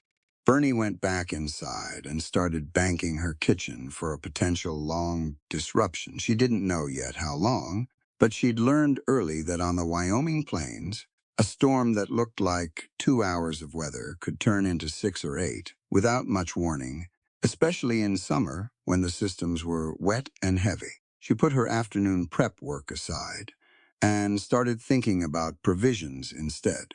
What could she put together that would hold, that wouldn't need a working stove to be useful, that could be carried, that would sustain men doing physical work in cold and wet conditions? She was still thinking through this when she heard boots on the porch, and Wyatt came through the door. He'd been out in the north pasture, she could tell. His boots were grass-stained, and his hat was pushed back from moving fast. He had the look of a man who has already done his own version of the storm math and arrived at a number he doesn't like. "The line shack crew," he said. He said it the way people say things when they've been turning over a problem and have reached the part where they need to say it out loud. "There are 7 men up at the North Line shack. If that storm pins them in, they'll be in that shack without proper provisions for 2 days minimum." Bernie nodded. She'd already been thinking about the line shack, actually, from the moment she'd seen the cloud formation. The North Line shack was where the fence crews working the far boundary of the ranch camped during the week. She knew this from conversations at the supper table, had made a note of it as a logistical factor in feeding the full crew. "I can put together provisions," she said, "if there's a way to get them there before the storm closes the road." "There's a window," Wyatt said. "Maybe 2 hours. The road to the northern boundary crosses the creek at the low point once the rain starts up there. That crossing will flood." He looked at her carefully, and she could see him doing the calculation. Who was capable of making this run? Who could be spared? Who had the practical sense to handle both the road and the distribution when they got there? From the direction of the ledger office, she heard Harlan Vance's voice carrying across the yard, talking to someone. She couldn't make out the words, but the tone was clear enough, the tone of a man finding reasons not to go. Wyatt heard it too. His expression didn't change much, but something around his jaw tightened briefly. "I'll go," Bernie said. He looked at her directly. "It'll be rough road once the wind picks up. That wagon is going to shake." "I've ridden rough road," she said. "I've also got what the crew needs, and I know how to use it when I get there. Let me put the provisions together and I'll be ready in 40 minutes. He held her gaze for a moment. Then he nodded. "I'll drive. You handle the provisions."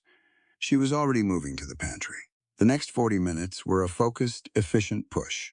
She worked from a clear mental list of what men stranded in a cold, wet line shack for possibly 2 days would need not just food, but the right food. High fat content for warmth, high calorie density for physical labor, non-perishable or long-holding where possible, and something hot that could be prepared in a line shack with a basic wood stove and minimal equipment. She packed salt pork in a sealed crock, enough to fry portions for 14 to 16 servings across 2 days.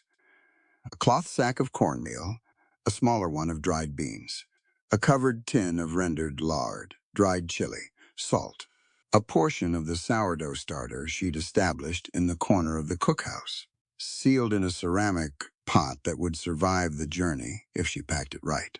Several of the flatbreads she'd baked that morning, wrapped in a clean flour sack, they'd stay good for 2 days. Easily, she added a medical kit instinctively, without fully deciding to.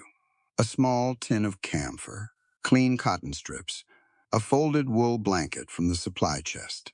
Then she went to the stove and filled both of the large cork-stopped earthenware jugs, the tall ones, the ones that held heat for hours, with the bone broth she'd had simmering since that morning. The broth was important. She knew from experience what cold, exhausted men actually needed, and it wasn't just calories. It was warmth in a liquid form, something that went into the body and spread heat from the inside out. Broth did that faster and more completely than almost anything else. Pete helped her carry everything to the heavy wagon that Wyatt had pulled around to the cookhouse door. They packed it in order, heaviest items braced against the wagon boards, the earthenware jugs nestled in the feed sacks to cushion them, the medical kit and wool blanket on top where they could be reached quickly. Wyatt checked the horses a matched pair of sturdy ranch geldings, calm but alert, and climbed to the wagon seat. Bernie settled onto the bench beside him. She was a substantial presence on that bench, and she was aware of it, and she did not adjust or diminish herself to compensate. She put her feet flat on the footboard and held the side rail with one hand and her lap with the other and faced forward. They went. The road north was a 2-track wagon trail that crossed open pasture for the first 3 miles, then entered a stretch of broken terrain coulees and rock outcroppings, and the slow rise toward the ridge. The horses moved well on the open stretch, Wyatt keeping them at a ground-covering trot that ate up distance without burning them out. The wind had begun to pick up from the northwest, carrying the cold, wet smell of rain that hadn't arrived yet, but was close. Bernie watched the storm front. It was moving faster than she'd estimated from the cookhouse window. "We've got maybe 90 minutes before the leading edge hits," she said. "I know." Wyatt's eyes were on the road and the sky in even turns, reading both. The terrain got rougher past the second creek crossing.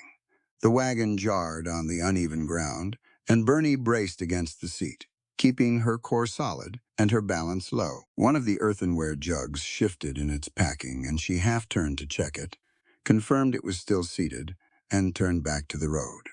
"Line shack's another 4 miles from here," Wyatt said. "Road gets worse past the next rise." It did.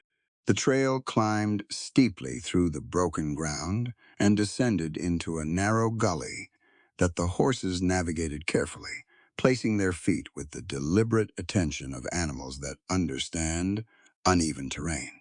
The wagon tipped and swayed, and Bernie held on without comment, and Wyatt drove with the focused, competent ease of a man who has done this 100 times and doesn't need to perform it for an audience. They came over the last rise, and the line shack appeared below them in a shallow bowl of land, a low, sturdy log structure with a covered lean-to on the south side and a small horse pen beside it.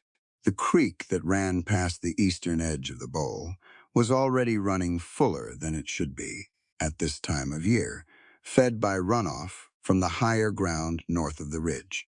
3 of the 7-man crew were outside when the wagon came down the track, 2 of them working to secure the horse pen roof against the wind, and one standing looking at the northern sky, Kai, with his hat brim pushed down against the building gusts. They turned when they heard the wagon.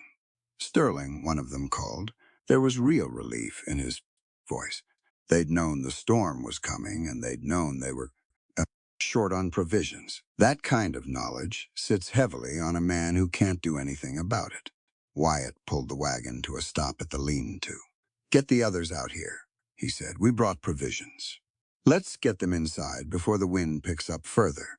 Bernie was already off the wagon and at the back, starting to pass items down. The men organized themselves without being asked, two taking the heavy crock, one managing the jugs with extreme care when Bernie told him the contents, the others clearing space inside the shack for the supplies. Inside the line shack, it was dim and close.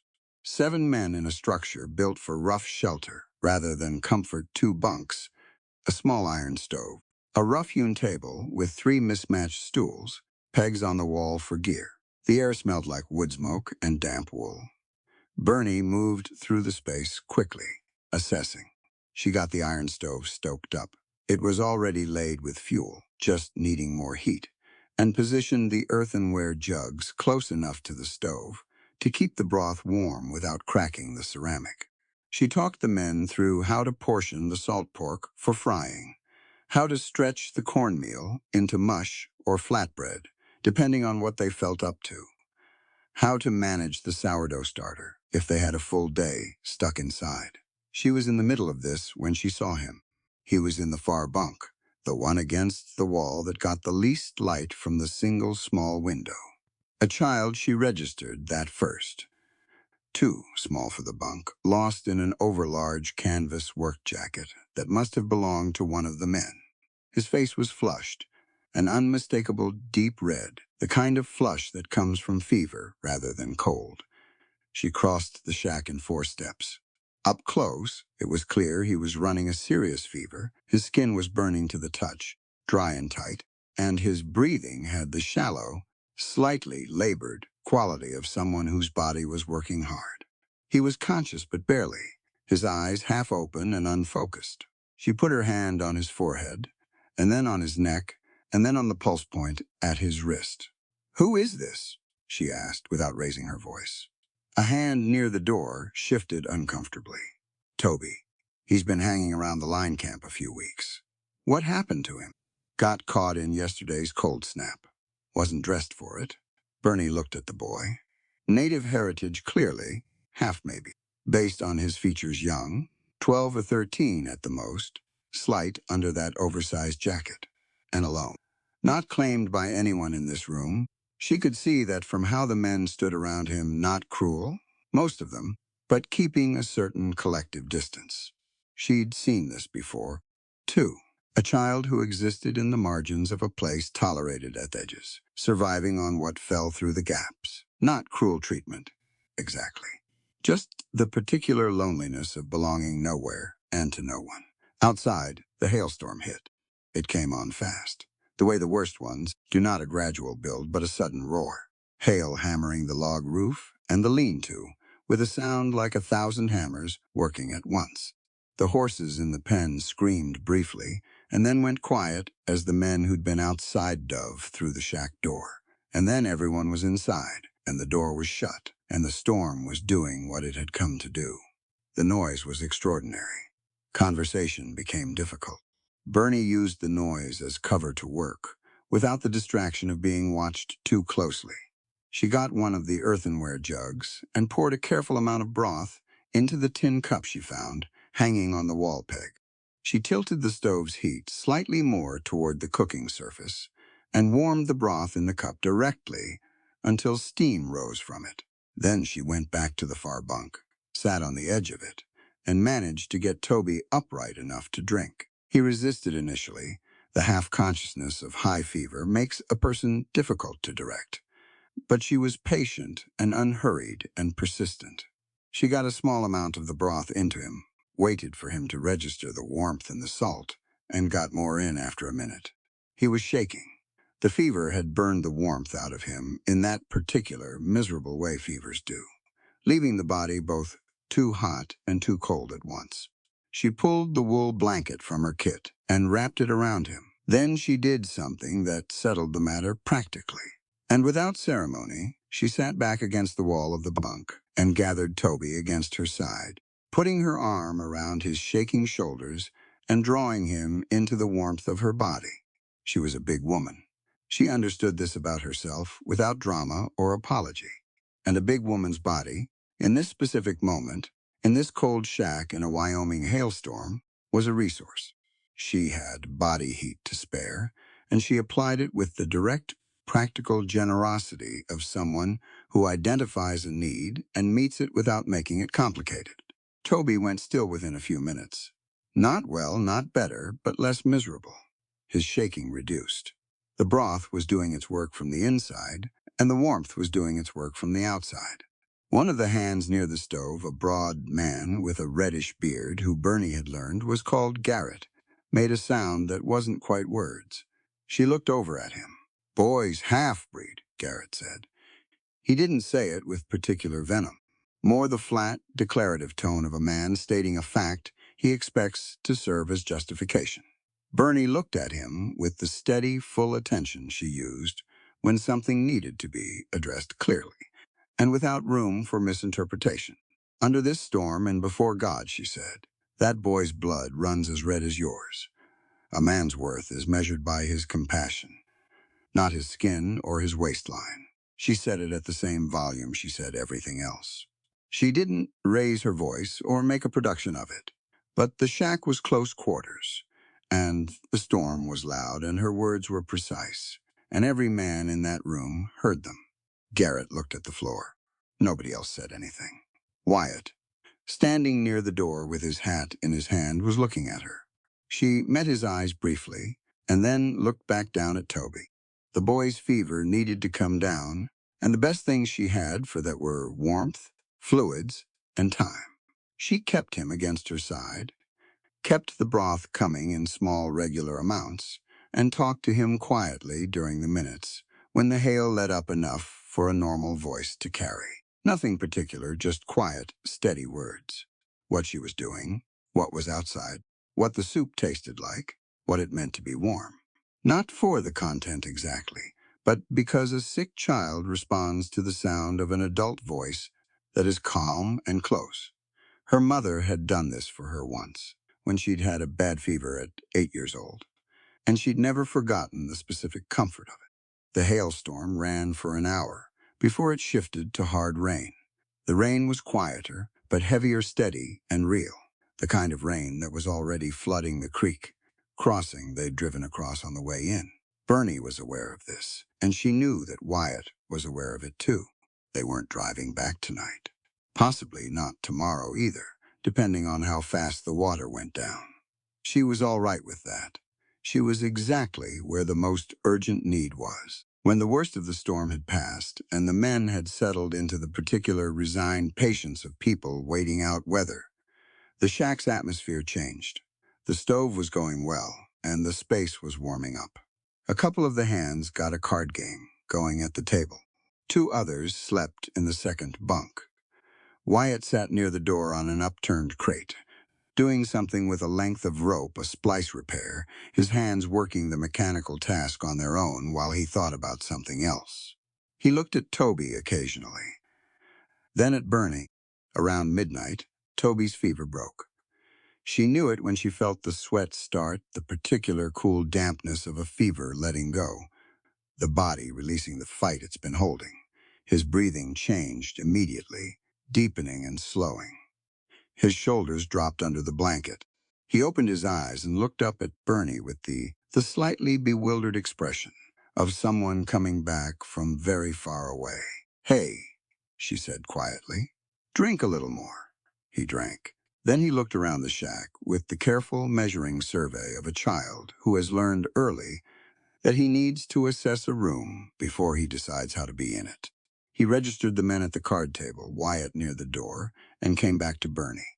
"You're the new cook," he said. His voice was raspy and small. "That's right," she said. "I saw you from outside the cookhouse," he said. "Couple nights ago. Something smelled real good. Bone broth stew," she said. "You should have come in." He looked uncertain. "The hands don't usually." "I run that kitchen," Bernie said. "If I say you can come in, you can come in." He was quiet for a moment, processing this. "Are you hungry?" she said. He nodded. She poured him a full cup of the broth this time, and a piece of the flatbread from the flour sack. He ate with the focused, unself-conscious thoroughness of a child who has been hungry often enough to take eating seriously. No performance about it, just eating. Bernie watched him eat and thought about what she knew of him, which wasn't much yet, but enough. An orphan, half native, half something else, surviving at the margins of a working ranch on scraps, and the tolerance of men who kept their distance, sick in a bunk in a line shack, with nobody assigned to the job of noticing. She made herself a quiet promise that this specific situation was going to change. Wyatt had moved from the door at some point and was now sitting on the stool near the stove, close enough to the far bunk to hear the exchange between Bernie and Toby without being in it. He had his arms resting on his knees, and he was watching the boy eat the flatbread. His expression was private. She didn't try to read it. Outside, the rain came down in long, steady sheets across the Wyoming plains, washing the hailstones away, filling the creek, turning the wagon road to mud. The storm had done what it came to do, moved through, rearranged things, and left the world slightly altered on the other side. Inside the line shack, the stove threw heat in all directions. The card game had wound down, and the players were dozing over their hands. The horses in the pen outside had settled. Toby finished the flatbread and the broth and fell back asleep. Real sleep this time, the deep restorative sleep of a fever broken and a stomach full. Bernie shifted carefully so as not to wake him and moved to the stool near the stove. She was tired in the specific, grounded way of someone who has done something real and has the physical evidence of it in their bones. Not a bad tired, the kind of tired that meant the day mattered. Wyatt handed her a cup. He'd found the spare tin cup on the peg and filled it from the second jug. She took it and drank. The broth was still warm. "Thank you for coming up here," he said, quietly, so only she could hear it. A lot of people would have let Vance's objections stand. Vance's objections would have left 7 men short of provisions in a 2-day storm, she said. "I know," he said. They sat with that for a moment. The rain on the roof was a steady, rhythmic sound, not aggressive anymore, just present. The stove ticked with the particular small sounds of hot iron doing its work. Bernie looked at the sleeping boy across the shack. "He needs a real place at this ranch," she said. "Not scraps and the edge of things." Wyatt followed her gaze to Toby. He was quiet for long enough that she thought he might let the statement pass without answering. "Agreed," he said finally. She looked at Wyatt. He was still looking at the boy, and his expression had resolved into something decided. She turned back to the stove and finished the broth in her cup. Outside, Wyoming went on doing what Wyoming does, enormous and unmanageable and indifferent to human preference. And inside the little log shack in the bowl of land, below the North Ridge, 7 working men and 1 woman, and a sick boy who was no longer sick made it through the night together, which was all any storm could really ask of you. The storm left behind a world that had been scrubbed clean. That was the thing about Wyoming hailstorms. They came in violent and indifferent and left you with air so clear it almost hurt to breathe it, like the whole sky had been wrung out and hung fresh on the line. The grass was beaten flat in places, and the creek was still running high and brown from the runoff, but above the ridge the clouds had split apart, and the stars were doing what they always did out here, filling up every inch of dark sky with more light than any city person would believe possible. Bernie noticed it on the ride back. They'd stayed at the line shack through the night and into the following morning, waiting for the creek crossing to drop enough to be passable. Toby had slept deeply and woken hungry, which was the best possible outcome, and Bernie had fed him twice before the water came down enough for Wyatt to judge the crossing safe. She'd left detailed instructions with Garrett about the remaining provisions and about Toby, specifically what he should eat, how much broth, when to let him move around.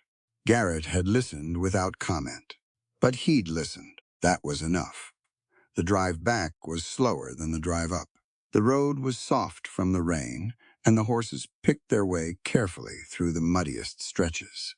Wyatt handled them without any drama, reading the ground ahead and adjusting his line through the worst of it, with the quiet competence of someone who has done this kind of driving so many times it doesn't require conscious thought. Bernie sat beside him on the wagon seat and watched the morning come in. It came in gold and slow, the sun pulling up behind the eastern ridge and spreading light across the beaten flat grass and the shining puddles and the distant green line of the timber to the north. Everything steamed faintly where the sun hit the wet ground. The horse's breath showed in the cool morning air. She was tired.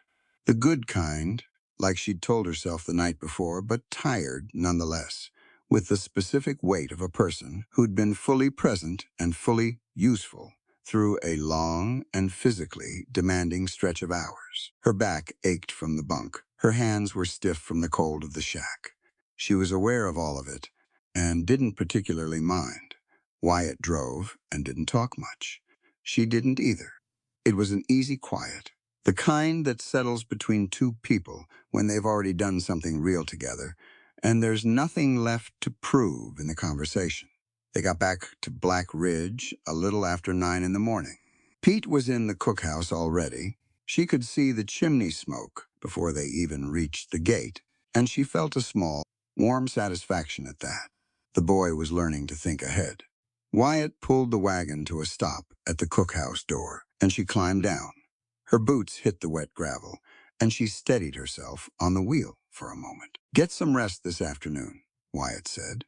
She looked up at him. "I've got a midday meal to think about." "Pete can manage a midday meal," he said. "You've been on your feet for 18 hours. She started to argue, and then didn't. He was right, and she was tired enough to admit it, even if only to herself. "I'll see how Pete's set up first, she said. That was the compromise she was willing to offer. He accepted it with a nod and drove the wagon toward the barn. Bernie stood there for a moment, watching the wagon go. Then she went inside to check on her kitchen. She did sleep. A few hours in the afternoon, on her cot, with her boots still on, and her apron hung on the hook. And she woke with the particular clarity that comes from sleeping hard and waking naturally rather than being pulled out of it. The light through the small window was long and amber. Late afternoon. She lay still for a minute, listening to the ranch settle into its evening rhythm, the distant sound of horses being brought in, the low voices of hands coming off the day's work, somewhere the clang of a metal gate. The storm felt like a week ago. The line shack felt far away. She got up, splashed water on her face from the basin, repinned her hair, and went to the cookhouse to take over from Pete. He'd managed better than she'd expected. The stove was going properly. He'd started a pot of the beans she'd soaked that morning, and he'd actually thought to slice the onions she'd left out, rather than waiting to be told. She corrected a few things. The beans needed more water, and the fire needed to come down if they were going to have an even cook, and sent him to get the cornmeal from the pantry shelf. Dinner was simple but solid. The crew was still quieter than usual, carrying the particular subdued quality of men who'd been through weather and come out the other side of it thinking about things. They ate well and went to their bunks early.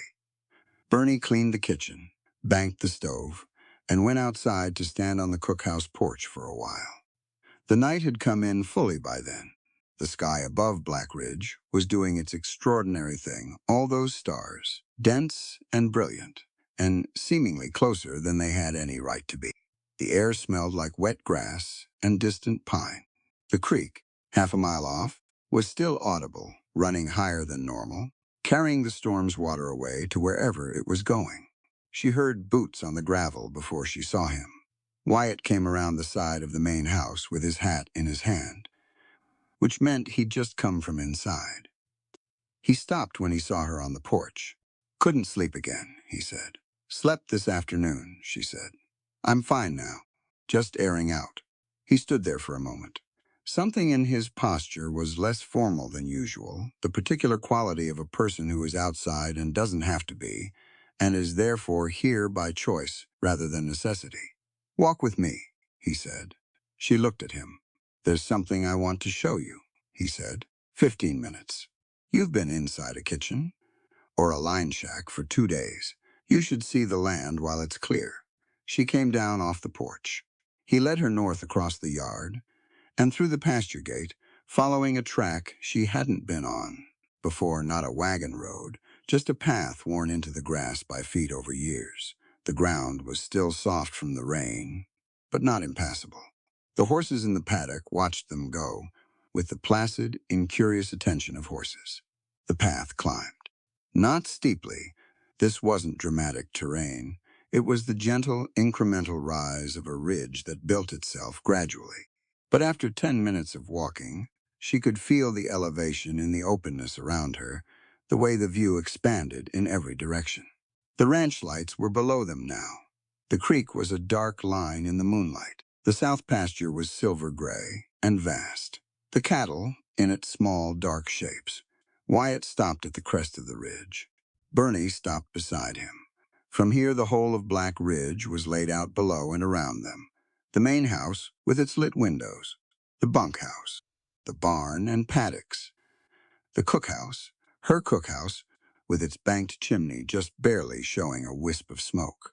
Beyond the ranch, the Wyoming plains spread out in every direction until they met the sky, enormous and quiet and ancient. "I come up here when I need to think," Wyatt said. He wasn't looking at the view. He was looking at her, looking at it. "I can see why," she said. She meant it. There was something about standing at this height in this particular dark that made the day's problems feel different. Not smaller, they were the same size, but more contained, more manageable. The plains had been here long before any of those problems, and would be here long after, and that fact was, strangely, a comfort. Wyatt was quiet for a while. The wind was gentle up here, a real wind, not the brutal driving force of last night's storm. It moved through the grass below them with a long, continuous whisper. "Last night," he said finally. He paused, choosing the words. "What you did for Toby. How you handled it." "He was sick, and nobody was paying attention," Bernie said. "That's all that was." "That's not all that was," Wyatt said. He turned to look at her, directly. "You walked into a shack full of men who didn't know what to make of you, in the middle of a storm, and you handled every piece of it. The provisions, the boy, Garrett." He paused. "Garrett doesn't back down from things. You said what you said, and he backed down." "He backed down because he knew I was right," Bernie said. "I didn't do anything special. I just said the obvious thing plainly." Wyatt shook his head, slightly. "Most people know the obvious thing. Saying it plainly is the part most people can't manage." She looked at him. The moonlight on his face was clear and direct, picking out the clean line of his jaw, the gray of his eyes, the faint scar along his left hand that she'd noticed in the lamplight of the office a few nights ago. He looked like a man who was deciding something. Had been deciding it for a while. "I've known a lot of people who wanted something from this ranch," he said. "Money, position, the name that comes with it. Women from Cheyenne who could talk about all the right things at the right parties." He stopped. "None of them ever came in through a gate, in the summer heat on a draft horse, because their mother was sick, and someone had to make sure the work got done. None of them ever spent an hour on a cold floor in a line shack, talking a feverish kid back down from the edge of something bad." Bernie was listening. She didn't say anything. "I've been running this place since I was 22, Wyatt said. 10 years of it. And somewhere in there, I stopped expecting to find." He stopped again. He was not a man who was comfortable finding himself mid-sentence without the right word. He tried again. "I stopped expecting to meet someone who worked alongside me in the actual world, who could read a ledger and season a stew and mean every word she said." The wind moved through the grass. Somewhere below, one of the horses shifted in the paddock. Bernie squared her shoulders. Not because she was bracing against anything, just because she was fully present, and she wanted him to know it. "I didn't come here looking for any of that either," she said. "I came to cook and keep my family's mortgage from defaulting." "I know," he said. "That's part of it." He reached up and touched her face. His hand was warm and calloused and careful, and he cupped her jaw with the particular tenderness of someone who handles large and difficult things all day, and has learned that the valuable ones require a different kind of touch. His thumb moved once slowly across her cheekbone. She held very still, not because she was uncertain. She was not uncertain, but because some moments deserve stillness. His gray eyes were level with hers. "You are the most captivating, resilient woman I have ever known," he said. He said it the same way. He said everything important, without decoration, without raising his voice, with the complete weight of someone who does not say things he doesn't mean. Bernie looked at him. She could feel the warmth of his hand on her face and the cool of the night air everywhere else, and the vast quiet of the Wyoming plains in every direction, and her own heartbeat, steady and certain beneath all of it. She thought about 14 miles on a draft horse. She thought about her mother's fever and the mortgage letter, and the gate at Black Ridge and Harlan Vance's voice doing what it did. She thought about the kitchen, her kitchen, cleaned and organized, and smelling of bone broth and caramelized onions. She thought about Toby's fever, breaking in the dark of the line shack, and the specific relief of that.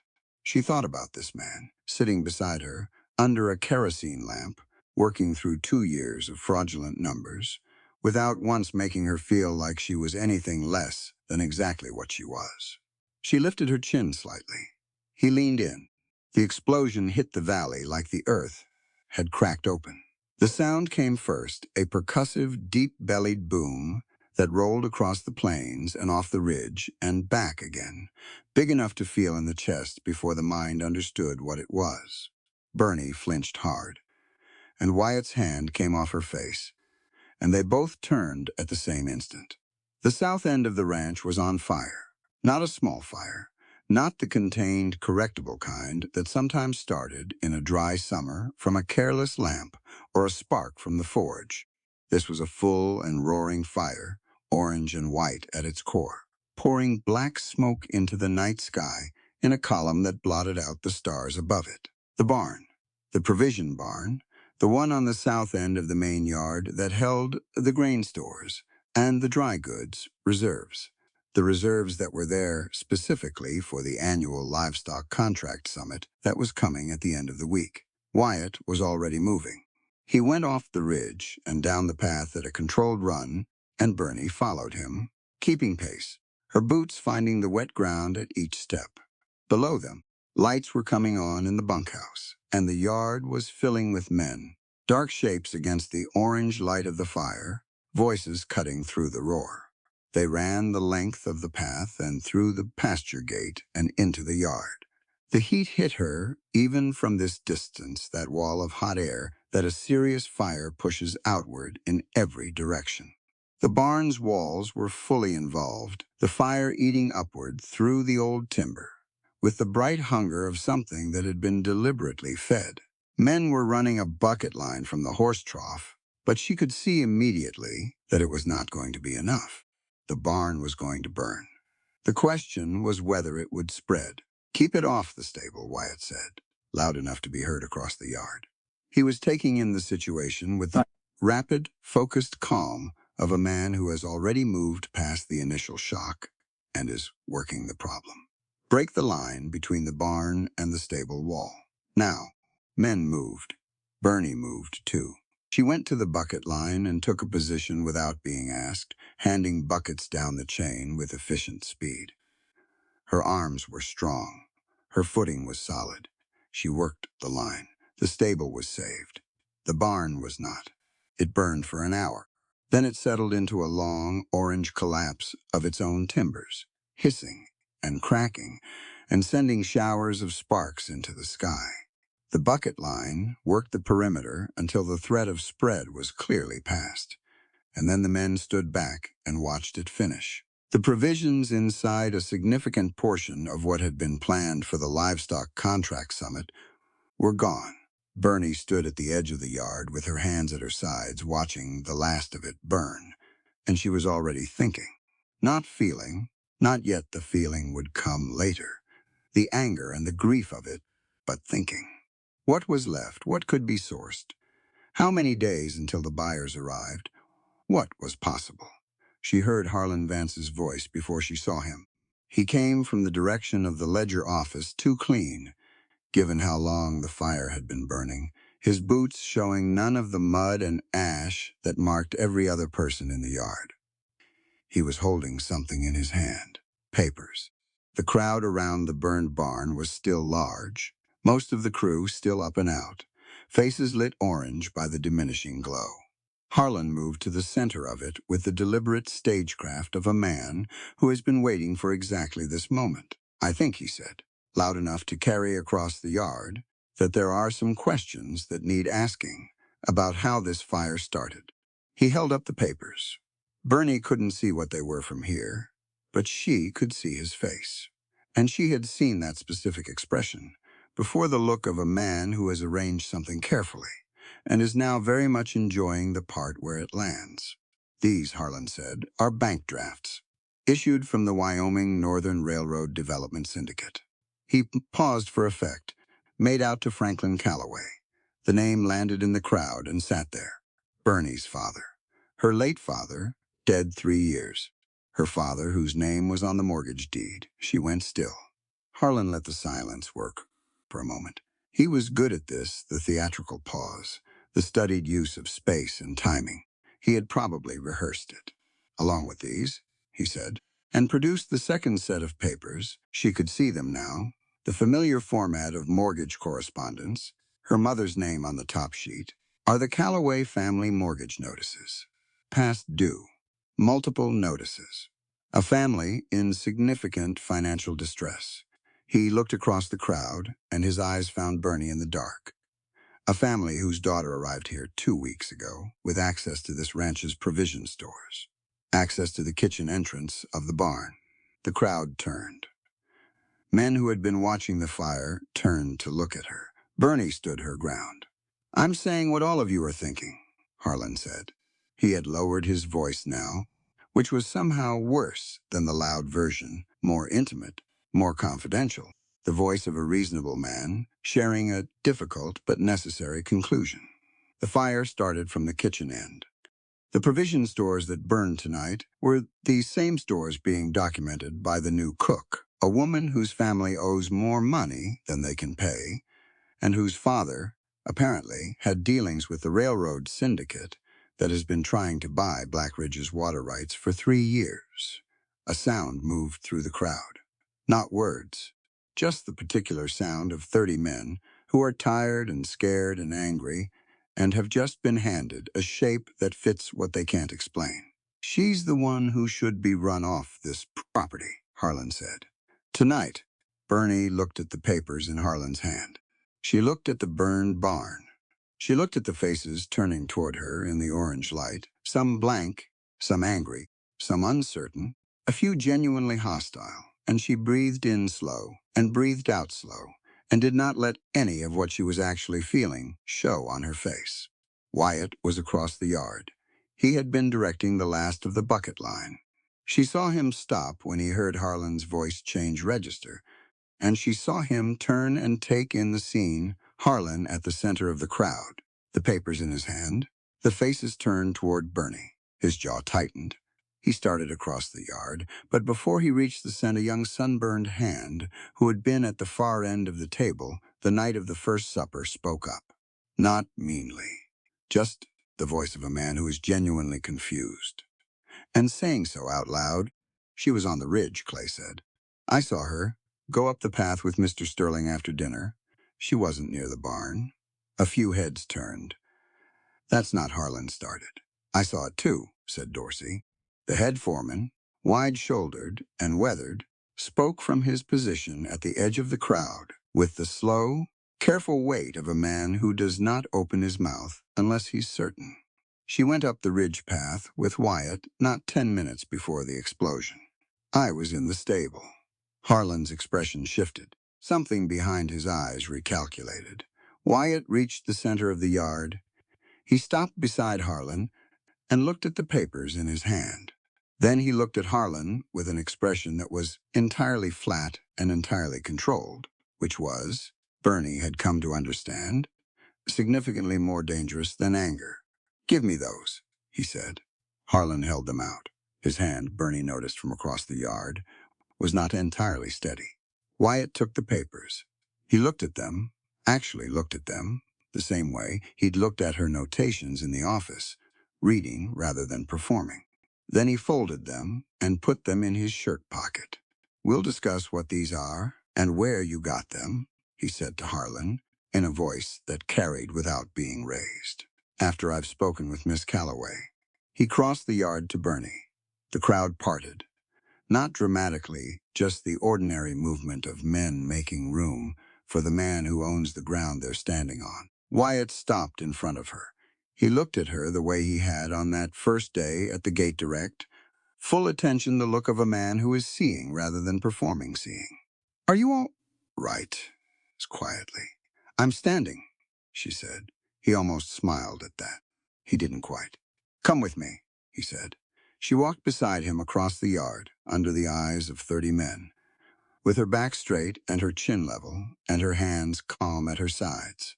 She had spent her entire life learning how to carry herself through moments that wanted to make her smaller. She was good at it. She did not shrink. Harlan Vance stood where Wyatt had left him, papers gone, crowd beginning to disperse around him, and his expression had the particular rigidity of a man whose moment has not gone the way it was supposed to. Wyatt opened the door to the old line cabin at the edge of the yard, not the main house, the small utility cabin used for equipment storage in winter, and Bernie went inside. He followed her and closed the door behind them.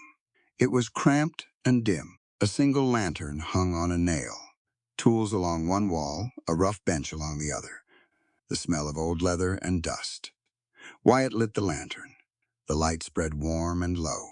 He turned to her. "Tell me what you know," he said, "about the barn." "I was on the ridge with you," she said. "I know what I wasn't doing. I don't know yet what I do know about the fire." She paused.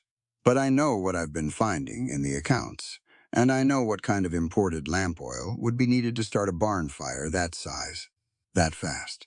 He was very still. "Go on," he said. "A fire that big, that fast, in a barn that wasn't storing anything flammable beyond the grain, that's not a natural fire," she said. "That's an accelerated one, and the specific kind of acceleration that produces that color of flame at the base." She paused. She was working from memory, from things her mother had mentioned once about a fire in the neighboring county, years back, that had turned out to be deliberate. "That's high-grade imported lamp oil, not the standard rendered stuff the cookhouse uses or the bunkhouse keeps. Something more refined, more expensive." Wyatt pulled the papers from his shirt pocket and looked at them again in the lantern light.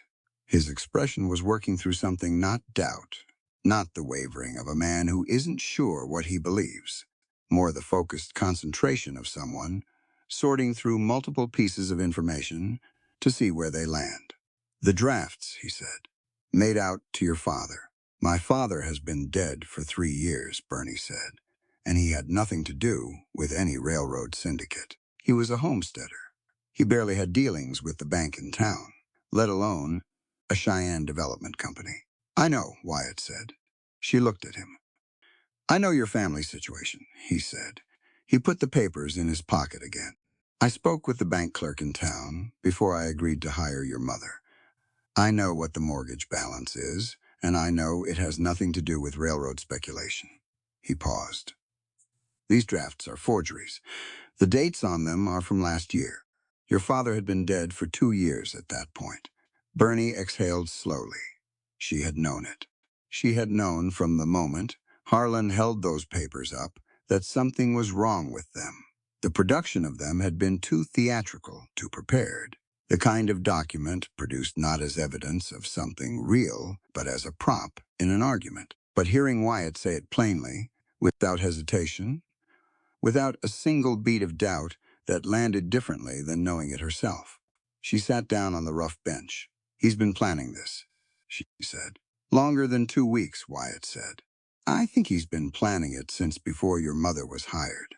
I think he knew the cook position would bring a Calloway to this ranch, and he built the forgery around the family name in advance." He paused. "He didn't plan for you to be the one who arrived. He planned for your mother, who would have been less likely to go through the cold room and start cross-referencing shelf prices." The clarity of that settled over her slowly. He was right. Harlan had built his frame around the assumption of Eunice Calloway, a woman he could more easily manage, who would have been new to the ranch's specific records, who would not have had Bernie's particular combination of bookkeeping instinct and stubbornness. The pneumonia had sent the wrong Calloway, and the wrong Calloway had found the ledger. Bernie sat with that for a moment. Then she stood back up. "The imported lamp oil," she said. "Requisition orders for kitchen and lighting supplies go through the ledger office. If Harlan ordered high-grade imported oil in the last 2 weeks, it'll be in the supply records. And if the supply records show a requisition he can't explain, then the documentation closes." "On this end," Wyatt said. His voice had gone to the level, focused register she'd heard in the office during their late-night work session. Working voice. Decision voice. "Your supply order ledger," she said. "My notebook. The original cold room ledger and the freight company contact in Cheyenne." She looked at him. "This is enough. This is more than enough." He looked at her for a long moment. Then he crossed the small space and did something she didn't expect. He reached out and took her hands, both of them, her calloused, flour-dusted, work-worn hands, and he held them. Not dramatically, just held them, with his warm, rough palms wrapped around hers. "Fools look only at the surface, Bernie," he said. "I saw who you were the second you stepped onto my porch, and I don't doubt you for a second." He said it plainly, the way he said everything important. She looked at his face in the lantern light, the jaw, the gray eyes, the small, careful furrow between his brows that she'd come to understand was not severity but focus.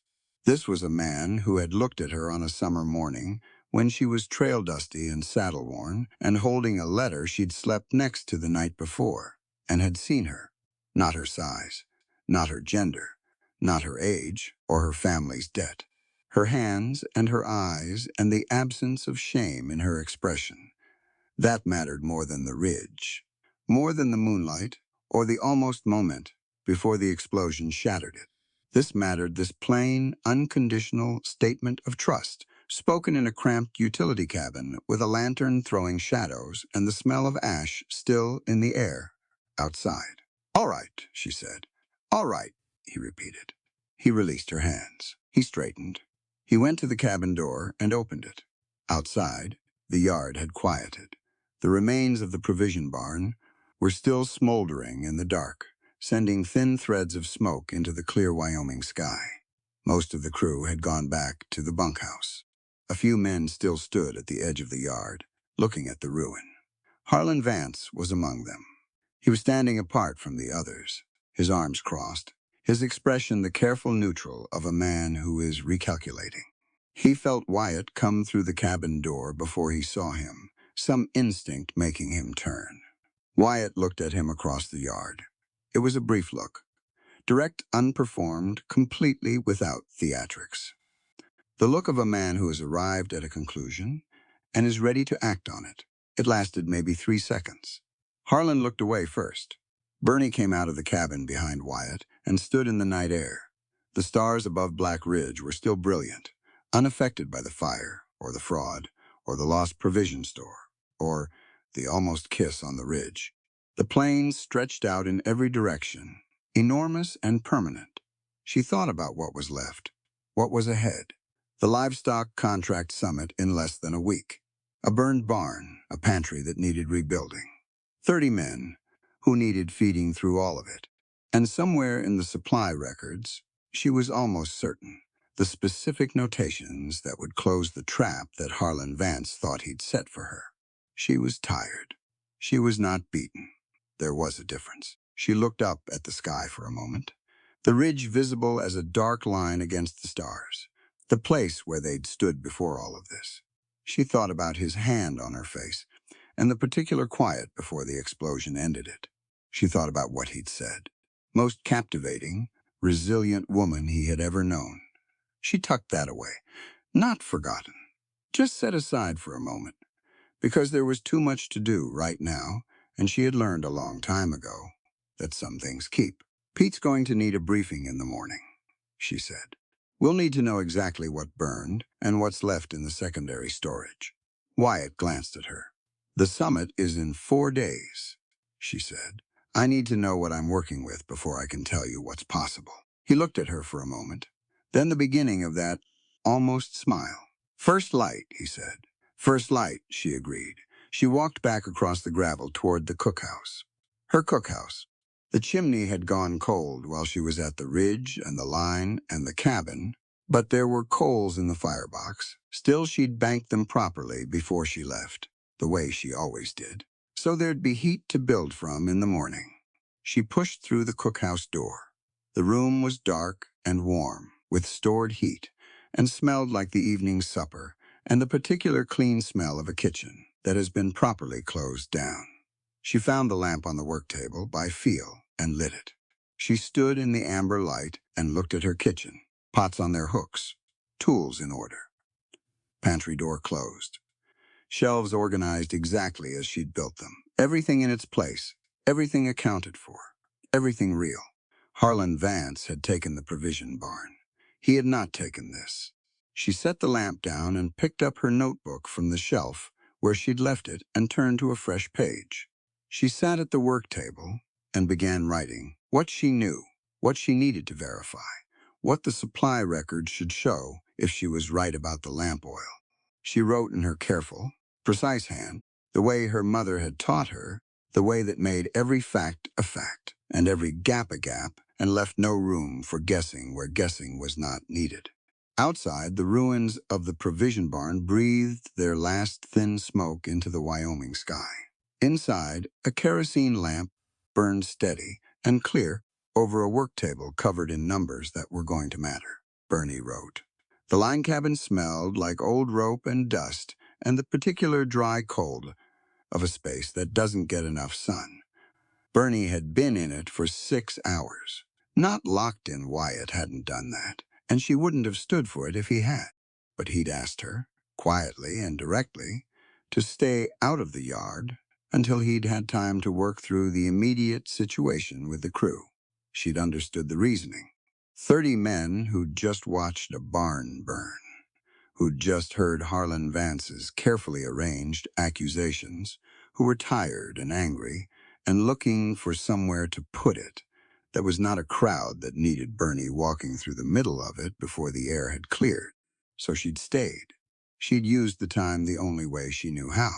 She'd pulled her notebook from her apron pocket and kept working. The lamp she'd brought from the cookhouse threw a small circle of light across the rough bench she was using as a desk. She'd reconstructed everything she could from memory, the specific ledger entries, the price differentials, the cold room barrel placement, a sequence of supply deliveries since her arrival.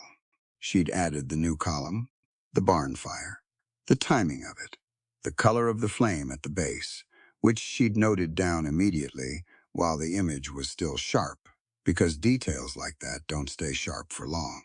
High-grade imported lamp oil burned with a particular blue-white intensity at the base of the flame before the wood caught.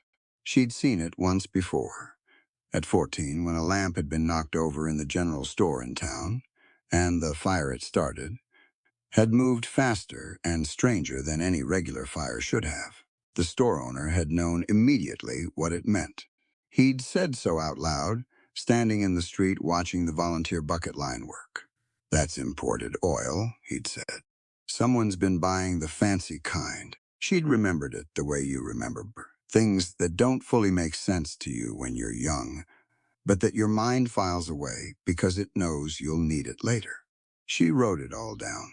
The observation, the basis for it, the connection to the supply requisition records. She left appropriate gaps where she was inferring, rather than documenting, labeled them clearly, and moved on to what she could confirm. Somewhere past midnight, the yard went quiet. Not long after that, boots on the gravel outside the cabin door. A knock two, deliberate.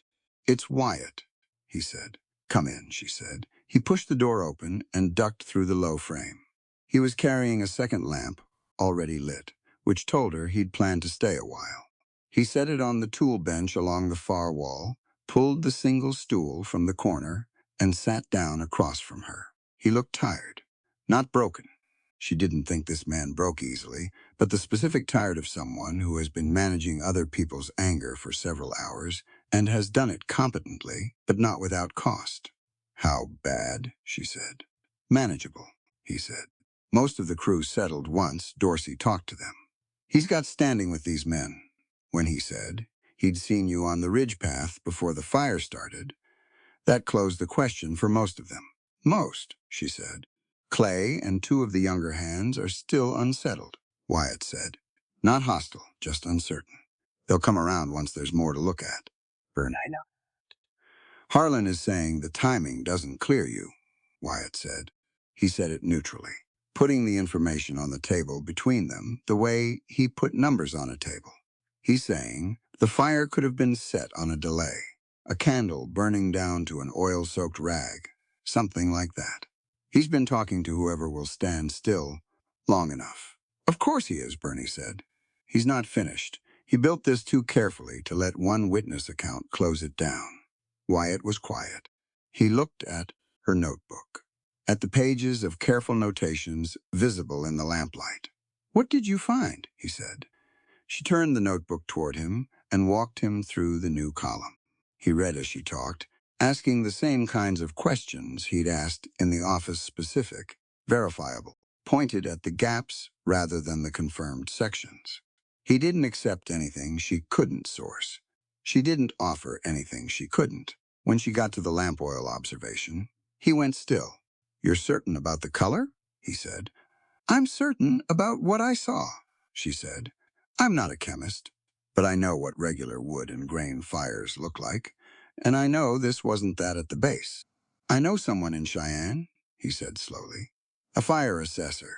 He works for the Territorial Insurance Office. If there's accelerant residue in the barn foundation, he'd be able to identify it. Can he get here before the summit? If I send a rider tonight, Wyatt said. Maybe. He stood up. He didn't move toward the door. He stood in the middle of the small cabin with his lamp in his hand, and he looked at her. She looked back at him. I need to ask you something, he said. Go ahead, she said. Is there anything in your family's history, anything at all that connects to the railroad syndicate? Even distantly?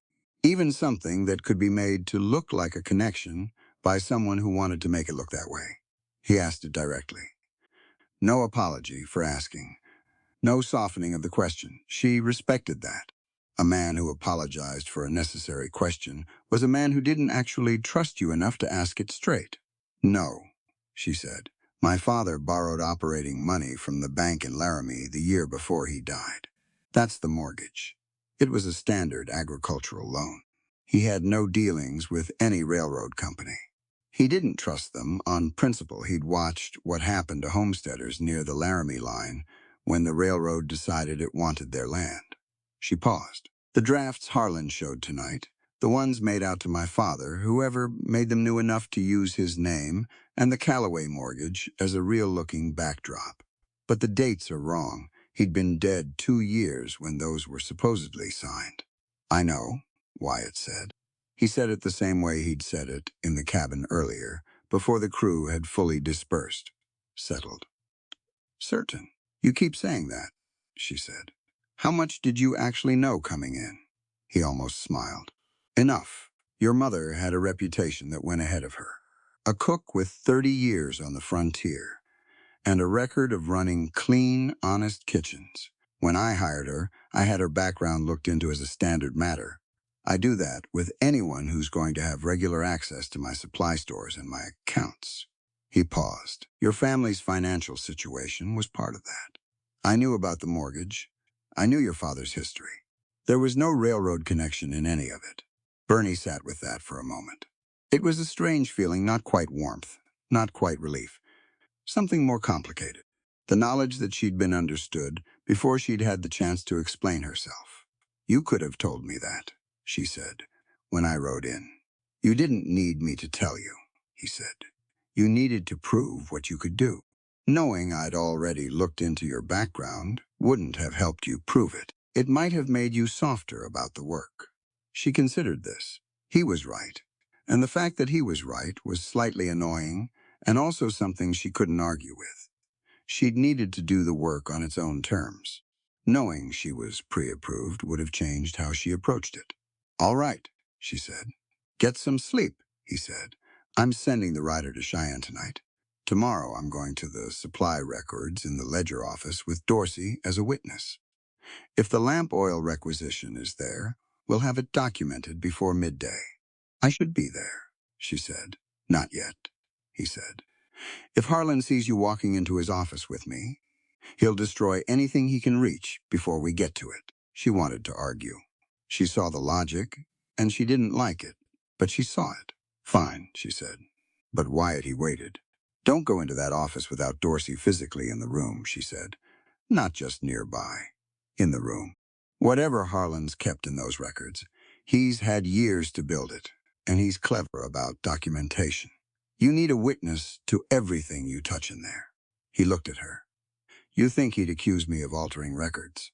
If he's cornered enough," she said, "he'll accuse anyone of anything. That's how cornered men operate.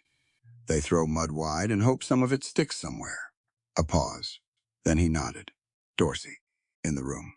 "Thank you," she said. He went to the door. He stopped with his hand on the frame, the same gesture she'd seen him make that very first evening at the cookhouse door, after her first supper for the crew. He had a habit of pausing at exits. She'd noticed it.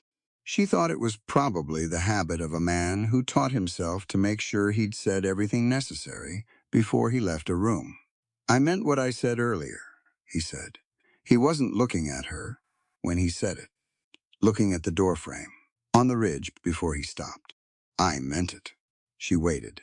He turned his head just enough to see her over his shoulder. "This isn't over," he said. He didn't clarify what this referred to. He didn't need to. He went out. The door closed behind him. Bernie sat alone in the lamplit cabin for a while longer. Outside, she heard him cross the gravel yard. A distant exchange of voices. Him and the night rider he was sending to Cheyenne. The sound of hoofbeats moving off into the dark at a canter. She closed her notebook.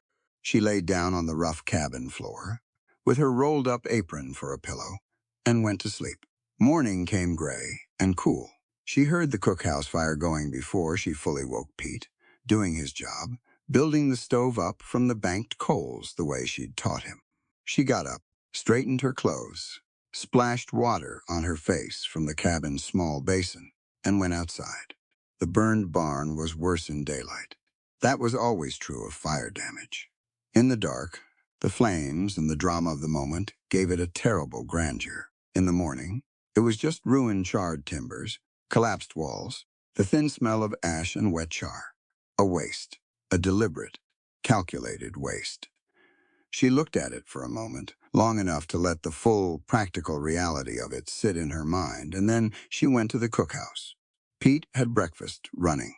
Not perfectly, the cornmeal mush was slightly thick, and the salt pork had been started in a pan that hadn't been hot enough, so it was cooked through, but not well-browned, but running. She corrected both things without comment beyond the correction itself, showed him the pan temperature difference by demonstration, and got the breakfast to the table at the right time. The crew came through quieter than they'd been in days. Men who'd been up late, watching a fire, didn't sleep well, and they didn't talk much in the morning after. They ate with their heads down. A few glanced at Bernie. Most didn't. She served everyone. Every man who held out a bowl got it filled, same as always. She didn't modify her posture, or her expression, or her efficiency, based on who was looking at her, with what feeling behind their eyes. This was her kitchen, and this was her job, and she did both the same way she'd done them every morning since she arrived. Clay came through the line last. He was the youngest of the uncertain ones, the sunburned kid, who'd knocked over the gravy pot on her second morning. He stood in front of her with his bowl, and he looked at the floor first and then at her face, and whatever he saw there seemed to settle something in him. "I told them I saw you on the ridge," he said. "Last night. I told them before Dorsey did." "I know," she said. She ladled the mush into his bowl. "Thank you." He nodded and went to his seat. That was enough. She didn't make more of it, and she didn't need to. After breakfast cleared, and Pete started on the washing up, Bernie did what Wyatt had gently, but clearly asked her not to do. She stayed out of the ledger office, stayed out of the main house, and stayed in or near the cookhouse. She used the time practically. She did a full inventory of everything that hadn't burned. The cookhouse stores, the secondary storage shed behind the paddock that held overflow goods. She went through it all with her notebook and built a real, accurate picture of what she was working with. Harriet Dorsey found her there around mid-morning. She came into the secondary shed with a basket over one arm and her wide sun hat on against the morning sun, and she looked at Bernie's notebook and nodded at it. "Frank's in the ledger office with Wyatt," she said. Frank was Dorsey. She called him Frank. "I know," Bernie said. "Good." Harriet set her basket down on an empty barrel. "I brought eggs. From my own hens, not the ranch stock. Wyatt doesn't know I've been keeping a private flock behind the garden shed." She paused. "He probably knows. He notices everything, but he hasn't said anything about it, so." Bernie looked at the basket. 2 dozen eggs, clean and brown and real. "Thank you," she said. Harriet waved a hand. "You fed that boy last night, and you kept my husband's crew from freezing in that line shack. Eggs are the least of it." She looked at the inventory notes in Bernie's notebook. "How bad is it?" "The provisions." Bernie showed her the running tally. Harriet read it without expression for a moment. "The summit is in 4 days," Harriet said. "Yes," Bernie said. "What do you need?" "I need to know what I can source locally," Bernie said. "The garden. Any preserved stock from the ranch families. Anything the hands have put up on their own. I need a complete picture before I can tell you what's possible." Harriet was quiet for a moment. She was doing the same thing Bernie was doing, running through what she knew, what she had, what she could get to. 2 women in a storage shed after a fire, doing math. "The Peterson family's place is 8 miles east," Harriet said. "Ingrid Peterson puts up more preserved vegetables than anyone within 50 miles. She'll trade fairly if you go to her directly. The Navarro brothers at the South Fence camp have been smoking their own beef all summer. They're good at it, and they'll deal with a woman as straight as with anyone else." She paused. "And there's the river." Bernie looked up. "The river's running high from last night's rain," Harriet said. "High water brings fish, up from the lower reaches. Trout mostly, but some others. If you had someone who knew where to look," Bernie thought of Toby. Toby, who had been at the line shack, and whose fever had broken, and who would be coming back to the main ranch sometime in the next day or 2. Toby, who had been surviving at the edges of this place for weeks, and who therefore knew the land around it better than most of the men who'd been here for years. She wrote Harriet's information in her notebook. All of it. Sources, locations, names, likely terms of trade. "You're planning something," Harriet said. She didn't say it, with suspicion. More with the focused attention of a woman who recognizes the look. "I'm planning a dinner," Bernie said, "the biggest one I've ever planned, and I'm going to need help to do it." Harriet was quiet for a moment. Then she sat down on the barrel beside her basket. "Tell me what you need," she said. Wyatt came to the cookhouse at noon. He came alone, which told her something had happened in the ledger office that he needed to talk through carefully and without an audience. She sent Pete to the garden to help Harriet with the onion inventory, a task she'd invented on the spot, though the onions did actually need inventorying, and put a cup of coffee on the table. Wyatt sat down. He picked up the coffee and held it without drinking. "The requisition order is there," he said. She sat across from him. "3 weeks ago," he said. 2 cases of high-grade imported lamp oil. Requisition through the ledger office, signed by Harlan, charged to the general operating account, under kitchen and lighting supplies." He paused. "The kitchen has never used imported oil. Everything in this cookhouse runs on rendered fat or standard coal oil." "Did you document it?" she said.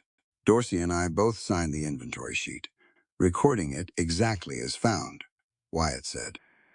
"The original requisition order is still in the file.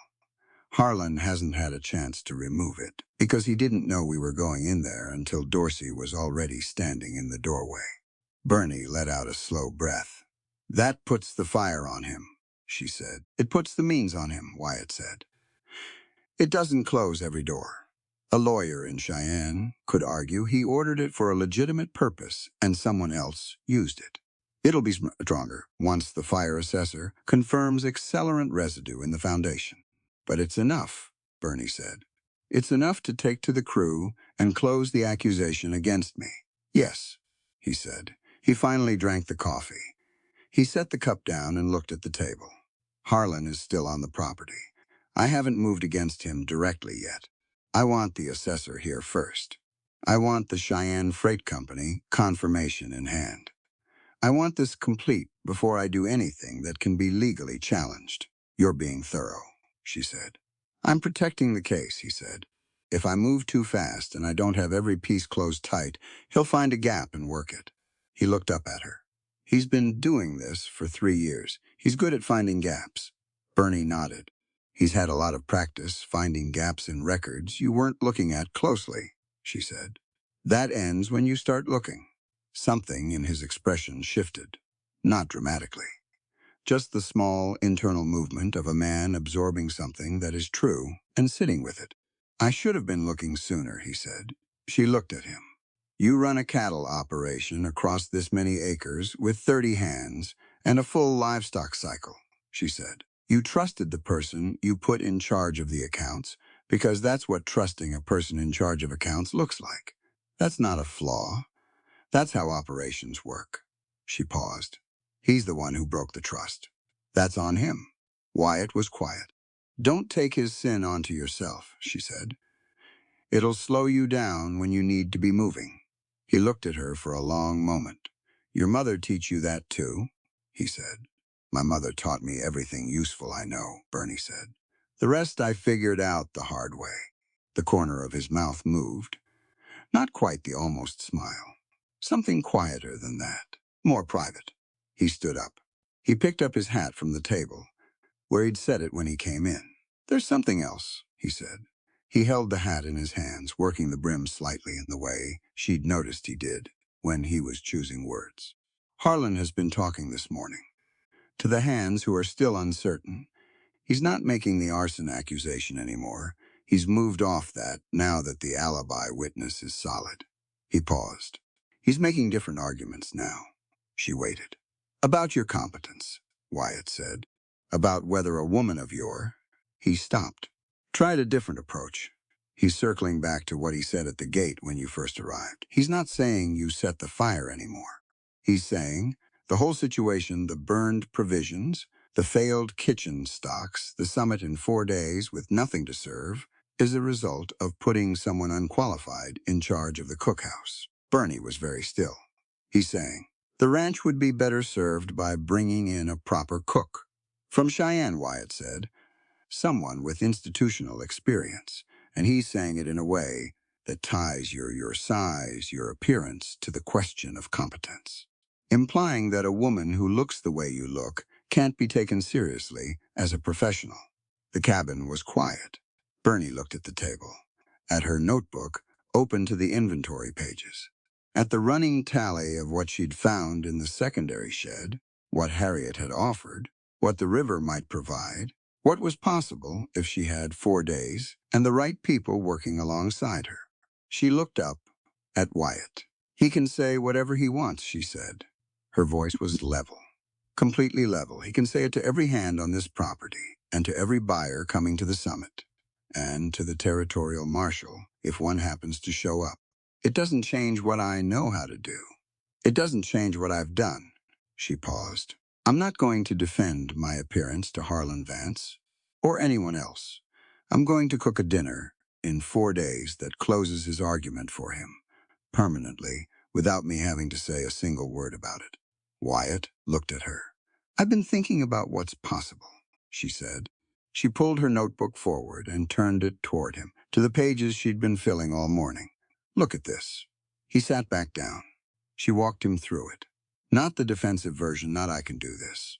Just listen, but the real version. The practical, specific, fully thought-through version. The outdoor trench kitchen, which she'd seen built once in her childhood, when a neighboring settlement had a community gathering too large for any indoor space. The sourcing plan Harriet's contacts The Peterson preserves, the Navarro brothers' smoked beef, the river, the crew rotation, the equal wage commitment, the community kitchen structure that turned a catastrophic loss into something that could actually produce a banquet that the livestock buyers and territorial contractors would remember for years. Wyatt listened. He asked questions, good ones. When she finished, he sat back and looked at the ceiling for a moment. This is ambitious, he said. Yes, she said. It requires people who aren't on my payroll to show up and work. They'll show up, she said. Harriet's already in. Women on this frontier show up when the work is real and the pay is fair and someone asks them directly. She paused. I'll ask them directly. He looked at the notebook. He looked at her. His expression did the thing it sometimes did, the controlled internal movement of someone taking something in fully before they respond to it. All right, he said. All right, she said. Do it, he said. You have the authority of this ranch Biange for you, whatever you need. Materials, access, labor payment, whatever you need. She nodded. He stood up again. This time he put his hat on. He moved to the cookhouse door and stopped. Bernie, he said. She looked up. What Harlan is saying, he said. He kept his voice even. About your competence and your appearance. I want to be clear about something. She waited. Fools look only at the surface, he said. I saw who you were the second stepped onto my porch, and I don't doubt you for a second. He said it like he'd said it in the cabin the night before. Plain and direct, and with the weight of a man who has made up his mind completely and is not interested in revisiting the question. Then he went out. Bernie sat at the work table alone for a moment. Outside, the ranch moved through its midday rhythm horses in the paddock, the distant sound of work going on in the far pasture, Pete coming back from the garden with mud on his boots, and a handful of questions about the afternoon prep. The burned barn sat at the south end of the yard and was what it was. She opened her notebook to a fresh page. She wrote at the top, summit preparation, day 1 of 4. Then she started the real list. By afternoon, she had talked to Harriet, sent a message to the Peterson place via the youngest ranch hand, who had a fast horse and reliable manners, and established a communication line with the Navarro brothers through Dorsey. She'd also done something else. She'd gone to the yard and found the 3 hands that Harlan had been working on through the morning, the uncertain ones, the young men who were still carrying the residue of last night's accusations and this morning's newer, different set of implications. She'd found them near the water trough, doing minor equipment maintenance. She hadn't made a speech. She wasn't going to make a speech. She walked up to them, and she looked at each of them directly. And she said what she'd come to say. I'm building an outdoor kitchen for the summit, she said. It'll take every hand available over the next 4 days. Wyatt has authorized the project. I'm asking you 3 because you're the ones Harlan has been talking to, and I want you to hear it from me directly. This ranch is going to put on a banquet in 4 days that the buyers won't forget. That's what I'm doing. That's all I'm doing. She paused. If you want to help, show up at the south clearing tomorrow morning at first light with work gloves. If you don't, that's your choice to make. She turned and walked back to the cookhouse. All 3 of them showed up the next morning. She didn't make anything of it. She put them to work. That was the thing about doing real work in front of people who doubted you. You couldn't argue your way through it, and you couldn't charm your way through it. You just had to work. And when the work was real enough and honest enough and done well enough, the argument solved itself. Her mother had told her that when she was 9 years old, after a neighbor had said something cruel in the general store about the Calloway family's finances, Bernie had wanted to respond, to argue, to defend. Her mother had taken her home and made her help with the preserving, and they'd put up 40 jars of tomatoes that afternoon, and at the end of it, Eunice Calloway had said, "You defend yourself with your work, Bernie. That's the only defense that lasts." She thought about her mother now, in the amber late afternoon light of the cookhouse, her hands moving through the prep work for the evening meal. The last letter had said the fever was coming down. That was 10 days ago. She was due another letter and hadn't gotten one, which she was trying not to think about in the way you try not to poke at a sore tooth. Her mother would know what to do with 4 days and a burned barn and a summit full of wealthy livestock buyers. She'd probably have started planning it before the embers were cold. Bernie smiled at that, just slightly to herself, alone in the kitchen. She put the salt pork in the pan and listened to it sizzle and let the sound of it fill up the room. Outside, Harlan Vance was somewhere on this property, in his 2 clean boots and his string tie, recalculating. She could feel it, the way you feel weather coming, not with specific information, just with the accumulated instinct of a person who has learned to pay attention to the pressure changes in the air around them. He wasn't done. She knew that. But neither was she. The pan sizzled. The stove threw heat. The cookhouse smelled like salt pork and wood smoke, and the dried herbs from Harriet's garden shed. Pete came in from the water pump with the full pail and looked at the pan and looked at Bernie and said, "Should I get the cornmeal started?" "Yes," she said. "And this time, get the water hot before you add it. Remember what I showed you about the ratio." "Hot water first, then the meal slow," he said. "I remember." "Good," she said. He went to the pantry. Bernie turned the salt pork and listened to the day finishing itself. Outside, the long light going, golden and long across the Wyoming grass. The horses settling in the paddock, the hands coming in off the pasture, with the heavy, familiar sounds of men done with their day's work and hungry for what comes next. 4 days. She'd built something out of nothing before. She'd do it again. The South Clearing had been a wagon turnaround once.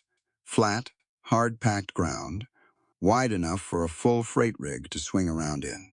Bernie had noticed it the first week and filed it away the way she filed everything not immediately useful, but worth knowing. It was immediately useful now. She was out there before first light on the morning, after her conversation with the 3 uncertain hands, walking the perimeter of the clearing with a stick, marking where the trench lines would go. The ground was still soft from the storm, which was good. Easier digging. Dorsey found her there at 5 in the morning with a lantern and a look on his face that was not quite surprise. "You need the long-handled spades," he said. "They're in the equipment shed, east wall." "I know where they are," she said. "I need 6 of them and 4 men who won't complain about the work." He went and got them. By the time the sun was fully up, Bernie had 3 trenches started and a crew of 8 working 4 ranch hands, Pete, Harriet, and 2 of the ranch wives who had appeared at the clearing's edge at 7 in the morning with their sleeves already rolled up and no further explanation offered.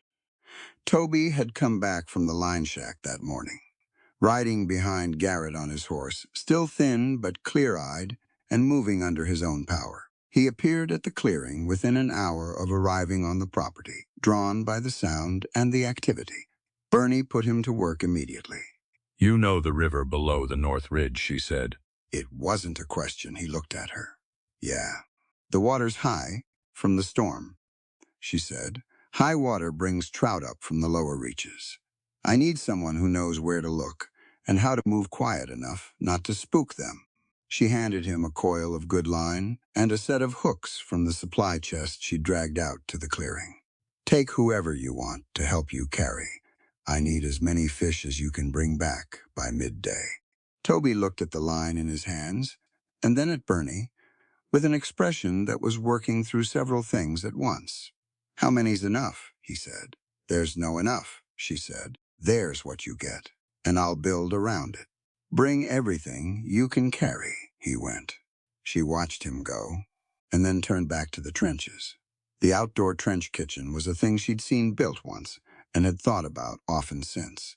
The principle was simple. You dug a channel in the ground, lined it with flat stones if you had them, built your fire in the channel. So the heat concentrated upward rather than spreading out in every direction, and you laid iron grates across the top to cook on. The channel controlled the flame. The stone held the heat. The result was a cooking surface that could sustain high, consistent temperatures across a long span. long enough to cook for 50 people at once. She'd thought about it, theoretically. Now she was building it, practically, which was a different thing. The first trench she dug 6 feet long and 18 inches deep. That one was for the primary roasting. She lined it herself, selecting flat stones from the creek bed that Pete and one of the hands hauled up in a wheelbarrow. Not any stone would do. She showed Pete which ones to pick dense, even-grained, the ones that wouldn't crack under sustained heat. Porous rock holds moisture, she said, turning a stone over in her hands and showing him the surface texture. Heat that moisture fast enough, and the rock can split. You want dense, solid material.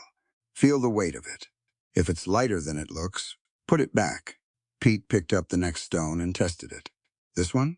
That one's fine, she said.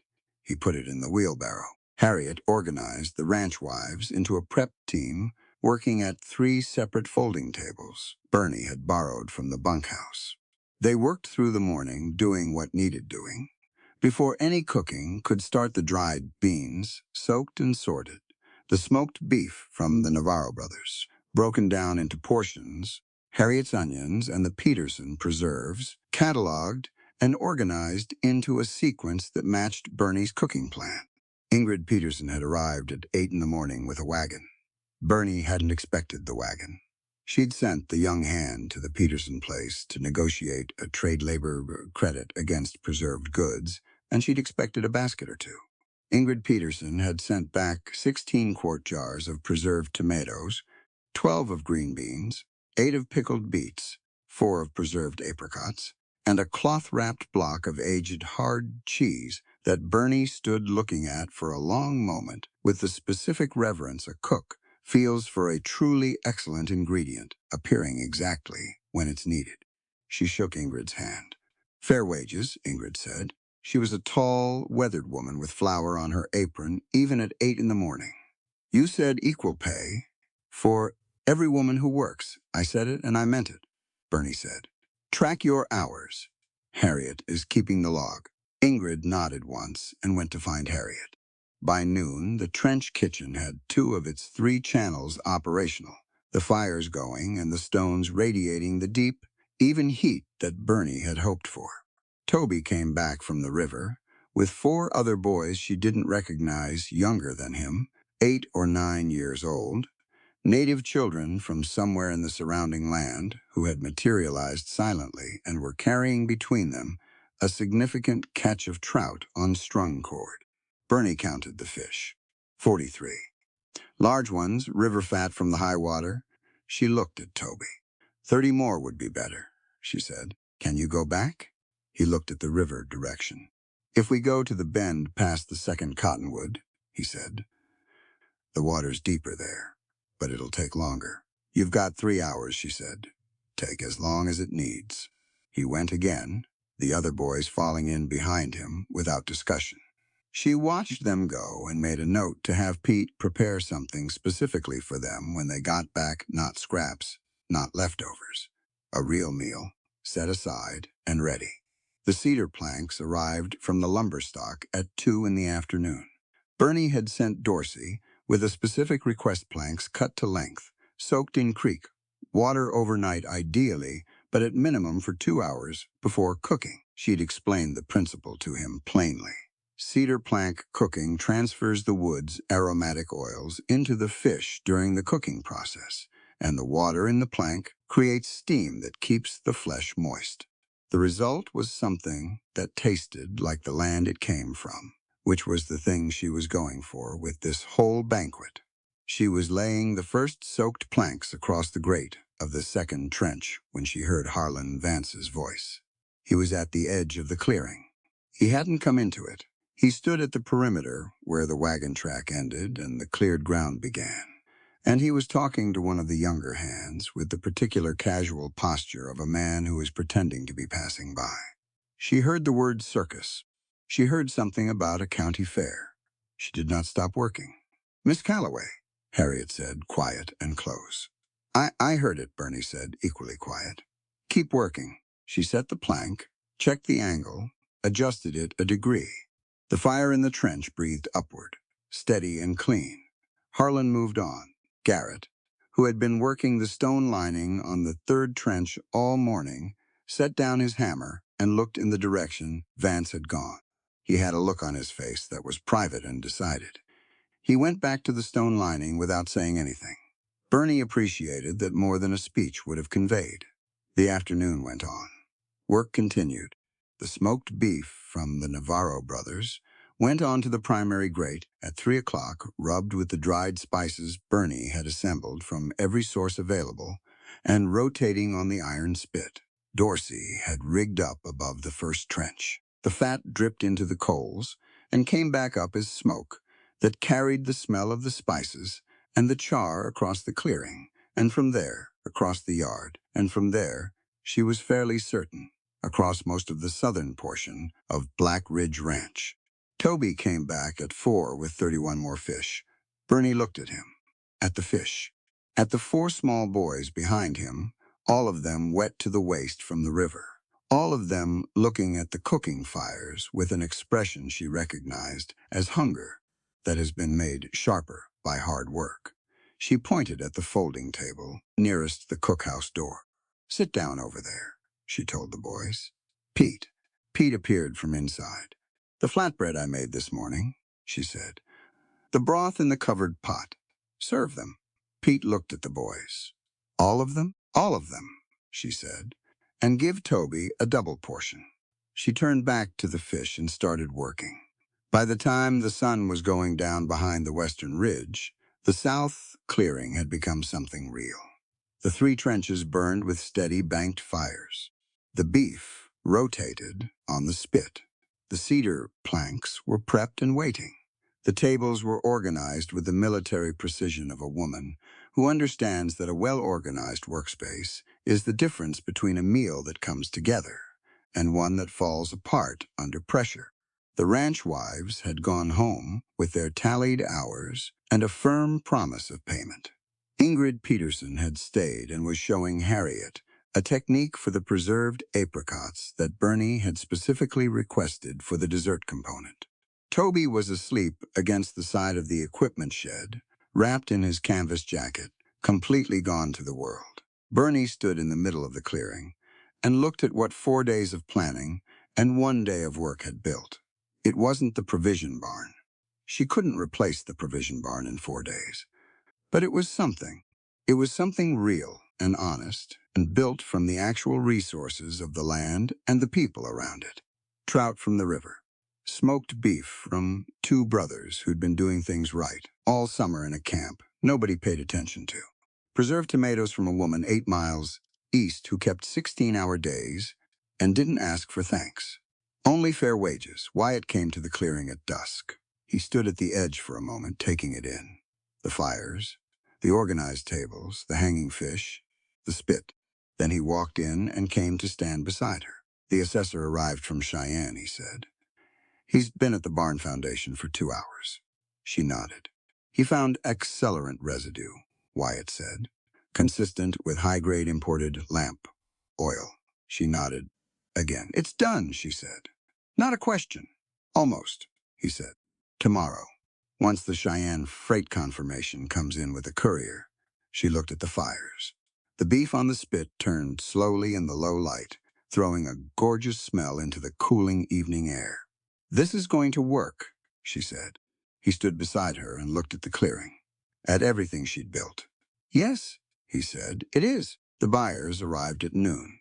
50 of them livestock buyers, territorial contractors, 2 representatives from the Wyoming Stock Growers Association, and 1 man from the Cheyenne Land Office who wore a good suit and looked like he'd rather be anywhere else. They came in wagons and on horseback, and they pulled up to Black Ridge's gate with the assessor's eye of men who were here to make decisions about significant money. They smelled the fire before they reached the main yard. Bernie was at the clearing when the first wagons turned through the gate, and she knew the smell was doing what she'd intended it to do, moving ahead of her, ahead of Wyatt, ahead of the burned barn, and the complicated situation, and the week that had led to this morning. A man who smells something that good coming off a fire is already leaning toward yes before he sits down at the table. She had been up since 3 in the morning. The trench fires had gone through the night on a banking rotation, Pete at the first shift, Garrett taking the middle hours, Dorsey coming on at 4 in the morning to tend the main coals. She'd slept 2 hours and been back at the clearing by 5. The fish had gone onto the cedar planks at 6, in rotating batches, so there would be fresh off the grate continuously through the service. The beef had rested through the early morning, and she'd carved the first test portions at 8, adjusted the seasoning on the secondary cuts, and handed Garrett a piece, with a look that meant, give me an honest opinion. He chewed it. He thought about it. That's the best beef I've had on this ranch in 3 years, he said. Thank you, she said, and went back to work. The wildberry cobblers were Harriet's contribution. She'd produced them from the cookhouse oven in 3 large cast iron pans, using the preserved apricots blended with fresh berries that Ingrid Peterson's grandchildren had apparently picked from the creekside bushes at dawn. The smell of them baking had been moving across the yard since 7 in the morning. 2 of the buyers who arrived early had followed their noses straight to the cookhouse porch and stood there making conversation with Pete, who was so obviously stalling them that Bernie had to turn away to keep from laughing. She didn't laugh. There was too much to do. The meal served like a production, not a meal. Bernie ran the clearing the way she ran her kitchen, with complete authority and 0 wasted movement. The ranch wives were back, Ingrid Peterson was back, and 3 additional women had arrived that morning, because word had moved through the surrounding homesteads the way word moves in isolated communities, which is fast and thorough. Bernie paid them all the same rate, logged the hours on the spot, and put each one exactly where her skills were most useful. Toby managed the fish stations. She'd spent 30 minutes with him that morning, explaining the timing, how to read the flesh of the trout through the plank to know when it was done, how the color at the thickest part of the fillet changed from translucent to opaque, and what that meant, how to pull it at the right moment and not a minute after. He listened with the focused absorption of someone who has been hungry enough that understanding food feels important at a fundamental level. You're not just flipping fish, she told him. You're paying attention to what the food is telling you. Every ingredient tells you when it's ready. Your job is to listen. He managed both stations without losing a single plank. Every piece of fish that came off his grates was right. The buyers ate outside, at the long tables Wyatt had set up along the clearing's edge. The afternoon was warm and clear, the storm's aftermath having scoured the air into something brilliant and clean, and the Wyoming sky, above Black Ridge, was doing the thing it did on its best days, stretching out infinite and blue in every direction, with the mountains just visible as a dark line to the west. It was, Bernie thought, the best possible backdrop for what she'd cooked. The room, such as it was, open sky and packed earth, and the smell of cedar and wood smoke went quiet. In the same way, her cookhouse had gone quiet on that first night. The particular focused stillness of people who are tasting something that demands their full attention. The association representatives both cleaned their plates. The man in the good suit from the Cheyenne land office ate 3 portions of the trout and didn't seem to notice or care that his suit jacket was picking up wood smoke. Then Wyatt stood up. He didn't make a long speech. He wasn't built for long speeches. He stood at the head of the table, and he said that Black Ridge Ranch was pleased to offer the largest multi-year livestock contract in territory history to the buyers present, and that the terms were on the documents being circulated by Dorsey, and that they should feel free to ask their questions. The documents went around the table. Pence came out. Bernie was at the fish station when the first signature went down, and the second. And then it moved fast, the way signatures move when the first one breaks the resistance. Dorsey was collecting signed pages with the careful attention of a man who understands that these pieces of paper matter enormously. She turned the last batch of fish. She was watching the cedar plank, reading the flesh the way she'd described it to Toby, when she heard the commotion from the direction of the main house. It was not a quiet commotion. Wyatt heard it at the same time, and he was already moving when Bernie turned to look. Two riders had come through the gate that she hadn't seen arrive, a woman on a gray mare and a man in a territorial marshal's badge. The woman was thin and straight-backed, and she rode like someone who has spent 30 years on horseback and will spend 30 more. Eunice Calloway. Bernie set down her ladle. Her mother looked exactly like herself. Diminished some by the pneumonia, visibly lighter than she should have been, but upright and present and riding with the posture of a woman who had decided she was well enough to travel. And that was the end of the discussion. She had a leather satchel across her saddle that Bernie recognized immediately. The freight receipts. The original ones from 3 years of Cheyenne Supply deliveries. The ones that Eunice had apparently kept in her own files at home because she was Eunice Calloway. And Eunice Calloway kept every document that mattered. The marshal was already talking to Wyatt. Bernie watched from the clearing. As her mother dismounted, Pete appeared from nowhere and held the gray mare steady, which she appreciated, and walked toward Wyatt and the marshal, with the leather satchel in her hand. Wyatt took the satchel. He opened it, and the marshal looked at the documents inside with the focused attention of a man who has been briefed and is now confirming. Harlan Vance was in the yard. He'd been near the main house all afternoon, moving through the edges of the event with the careful positioning of a man trying to stay visible enough to seem unconcerned and distant enough to seem uninvolved. Bernie had clocked him throughout the meal and said nothing. Now he saw the marshal's badge. He saw the leather satchel. He saw Wyatt's face. He went for his revolver. It happened fast, the kind of fast that doesn't announce itself beforehand. One moment, Harlan was standing near the porch rail, and the next, he had the gun out, and it was pointed at Wyatt, and his voice was doing something it hadn't done before, which was shake. "Those receipts don't prove anything," he said. He said it to the satchel, almost, rather than to any person. The voice of a man whose story has collapsed under him, and who is holding a gun, because there's nothing else left to hold. The yard went very still. The buyers at the tables went still. Dorsey went still. The marshal, to his credit, did not move. Bernie was 12 feet from Harlan. She was standing at the edge of the clearing, beside the grate station, and in front of her on the flat stone beside the grate was the large cast-iron skillet she'd been using all afternoon for the secondary beef cuts. It was heavy.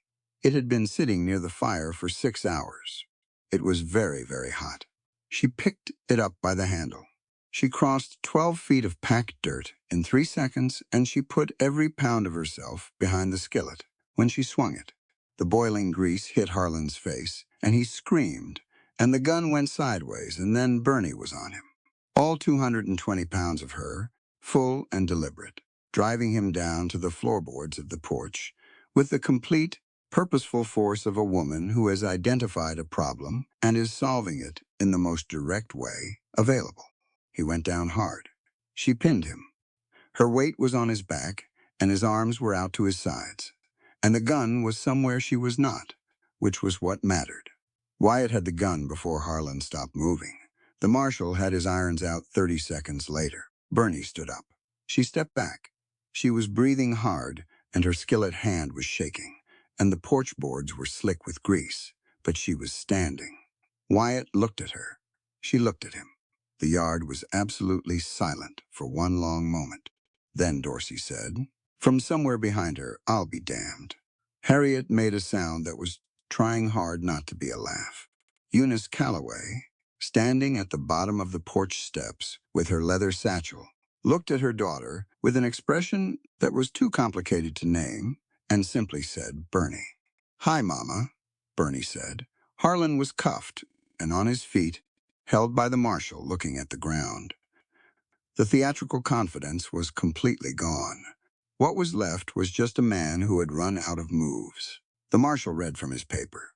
3 years of embezzlement, $487 across major supply categories.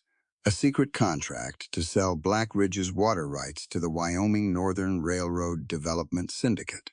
The forged bank drafts. The barn fire which the assessor's report now confirmed as deliberate. Harlan said nothing. The marshal took him to the wagon. Bernie watched him go. She watched until the wagon started moving and Harlan Vance was no longer visible, and then she turned back to the clearing. The fish station was unattended. She crossed to it and checked the planks. 2 of them were done. She pulled them off the grate and set them on the board and called out for Toby, who appeared at her elbow in under 10 seconds. "Take these to the table," she said, "and tell Pete to bring the last cobbler out. I think it's time for dessert." Toby took the board. He was grinning. She hadn't seen him grin before it changed his whole face, opened it up into something young and warm and completely unguarded. She sent him off and looked at the fire. Behind her, the sound of the yard was changing from the taut, held silence of a moment of crisis back into the loose, relieved noise of 50 people who have just watched something extraordinary happen and are now collectively exhaling. Voices, movement, the scrape of chairs, a hand on her shoulder, warm, familiar weight. She didn't turn around, she already knew. Wyatt stood just behind her, and to her left, not speaking, just there. She looked at the fire, at the clean banking coals doing their steady work. The biggest livestock contract in territory history was signed on the tables behind them. Harlan Vance was in irons, heading for Cheyenne. Her mother was alive and standing, and had ridden however many miles with a leather satchel of receipts because she was Eunice Calloway, and that was what Eunice Calloway did. The cobbler was coming out of the cookhouse. The Wyoming sky above them was going that color it went, in late afternoon, deep gold at the horizon, fading up into a blue, so clear it didn't look real. Bernie exhaled slowly. "Good day's work," Wyatt said quiet, just for her. "Yes," she said. She picked up her ladle and went back to the fire. Harlan Vance left Black Ridge in irons on a Tuesday morning, and by Wednesday the ranch felt different. Not lighter, exactly. More like a room after you've opened the windows. The same room, the same walls, but the air moving through it was cleaner. Bernie noticed it in the crew first. Men who had been careful around her measuring their words, keeping a certain distance, started showing up at the cookhouse door with normal questions. Where did she want the flour barrel moved? Was the water reservoir low? Could she use more firewood split smaller for the stove? Small things, the ordinary texture of people working alongside each other without suspicion between them. She answered every question the same way she'd answered them before any of this, directly, practically, without making anything of the shift. You didn't reward people for finally doing what was right. You just kept working. Clay helped Pete haul water 3 mornings running without being asked. She saw it and said nothing. That was enough. The marshal's report out of Cheyenne confirmed what Bernie had documented and what Eunice's freight receipts had closed completely. $487 stolen across 3 years of systematic overcharging.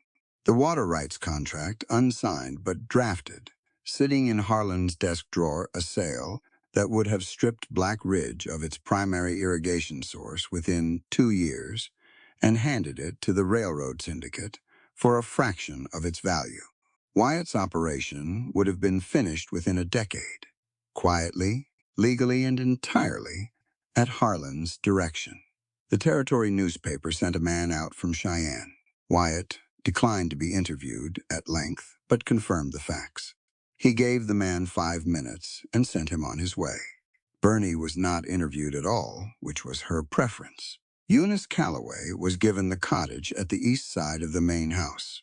It was a small, well-built structure with a south-facing window and a proper wood stove and a garden plot beside it that had been used for storage and was now cleared out and ready for whatever she wanted to put in it.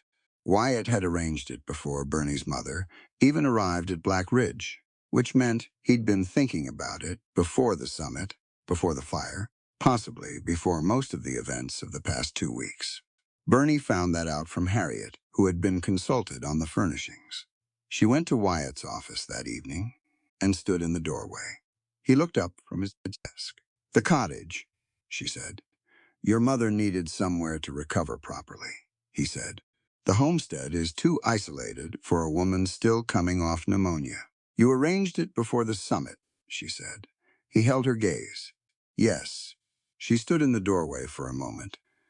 Then she said, "Thank you," and meant it in a way that the words weren't quite large enough to hold. He nodded once, and she went back to the cookhouse.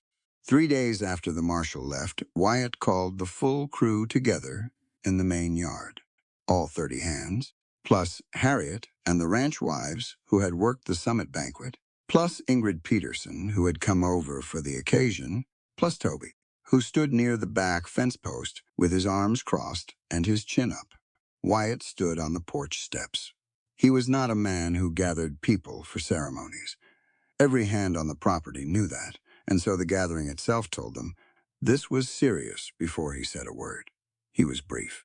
He said that the events of the past several weeks had made certain things clear about how Black Ridge operated and how it was going to operate going forward. He said that any man who could not treat the women and the minority laborers on this property with equal professional respect was welcome to collect his pay and find work elsewhere. Nobody moved. Then he said the second part. He held up a document, 2 pages, formal, with a notary seal at the bottom that caught the morning light. The Sterling and Callaway Provision Company, he said. Equal pay and legal contracts for frontier women and minority laborers. Binding, filed with the territorial office yesterday. He looked at Bernie, standing at the edge of the gathered group. She looked back at him. "Miss Callaway," he said, "will you come up here?" She walked through the group. People stepped aside.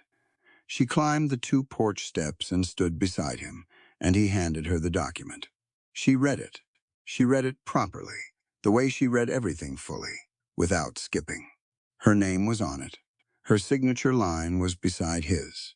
The terms were exactly what they should be. She looked up at him. "Well?" she said. "Well," he said back. She signed it. Then Wyatt did something that nobody had predicted. He turned to face the crew and he said, clearly and without ceremony, that every man present who had mocked or insulted Miss Callaway regarding her appearance or her competence since her arrival at Black Ridge was going to apologize, publicly now. A pause. Clay went first. He was red-faced and plainly miserable, and completely sincere. He looked at Bernie directly and said he was sorry for what he'd said and implied, and that she'd earned more respect than he'd shown her. 2 other hands followed. One of them, an older man she'd barely spoken to, apologized for staying quiet, while others talked rather than saying something. That one, oddly, landed hardest. Bernie received each apology the same way. She looked at the man. She nodded once. She didn't perform forgiveness or make it easy or make it hard. She just acknowledged it and let it sit. Her mother was watching from the cottage doorway across the yard, a shawl around her shoulders. When Bernie glanced over, Eunice raised one hand slightly.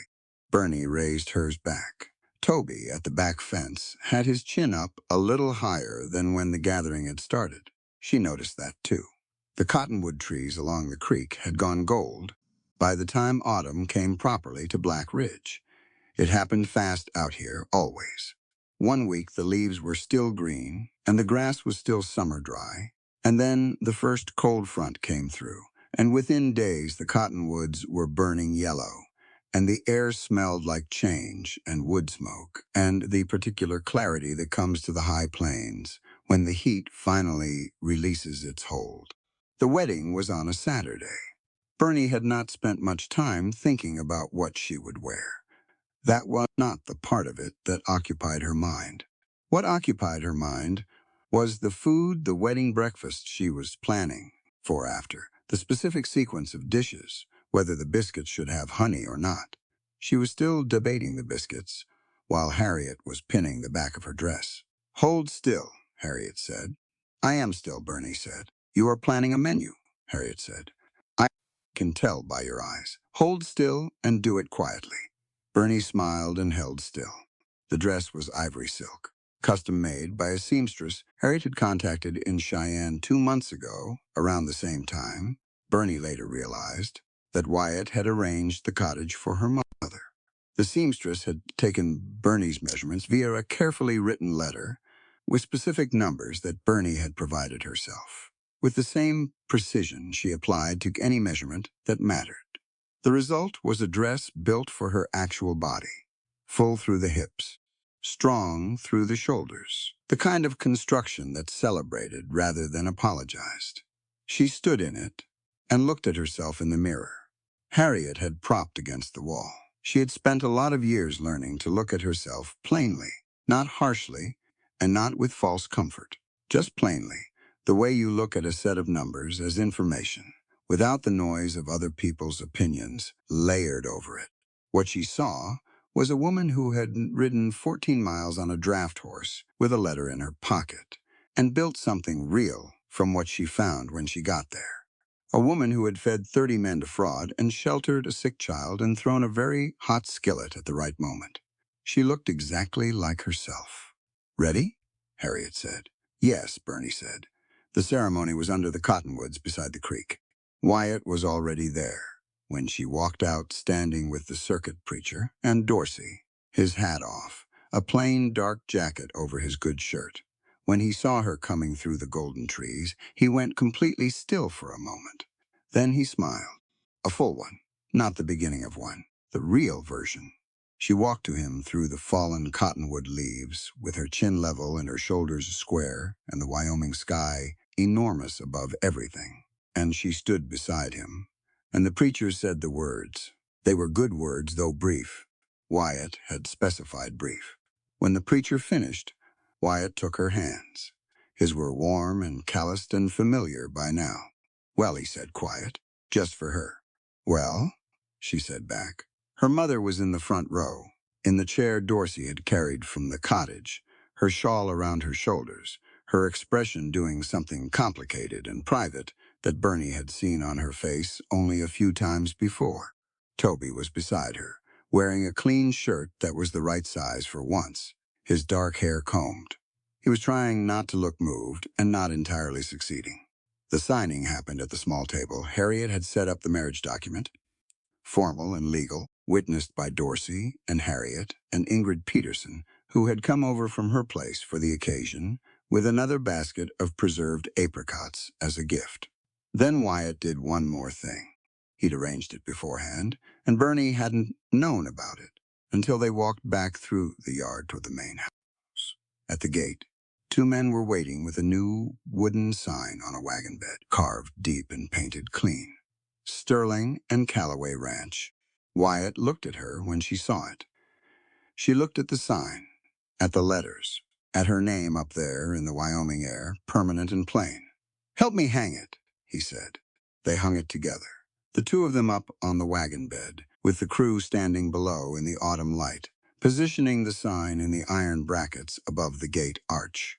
It took 3 tries to get it level. Wyatt held one end and Bernie held the other, and she told him to go up a fraction on his side. And he did, and she checked the line and said that was it. They stepped back on the wagon bed and looked at it. The cottonwood leaves moved in the light wind. The creek ran behind the trees, still high from the autumn rains. The cattle in the south pasture were small and dark, and numerous in the middle distance. Wyatt put his arm around her. She leaned into him, her full weight easy and unguarded against his side. And she looked at the sign with the plain satisfaction of someone who has done real work and can see the evidence of it. True love, her mother had told her once, is not a feeling that appears. It is a thing two people build, the same way you build anything worth having with honest materials and steady hands and the patience to do each part right before you move to the next. Bernie understood that now in her bones. She had come to Black Ridge Ranch with a letter in her pocket and 14 miles of dust on her boots. She had built a kitchen, documented a fraud, fed a community, sheltered an orphan, thrown a skillet, and signed a legal partnership that would outlast all of them. And she had found, in the middle of all that practical and necessary work, something she had not been looking for and would not trade for anything. The sign held steady in the iron brackets. Above it, the Wyoming sky went on in every direction, enormous, indifferent, And utterly beautiful, the same sky it had always been, wide enough to hold everything underneath it, without asking any of it to be smaller than it was.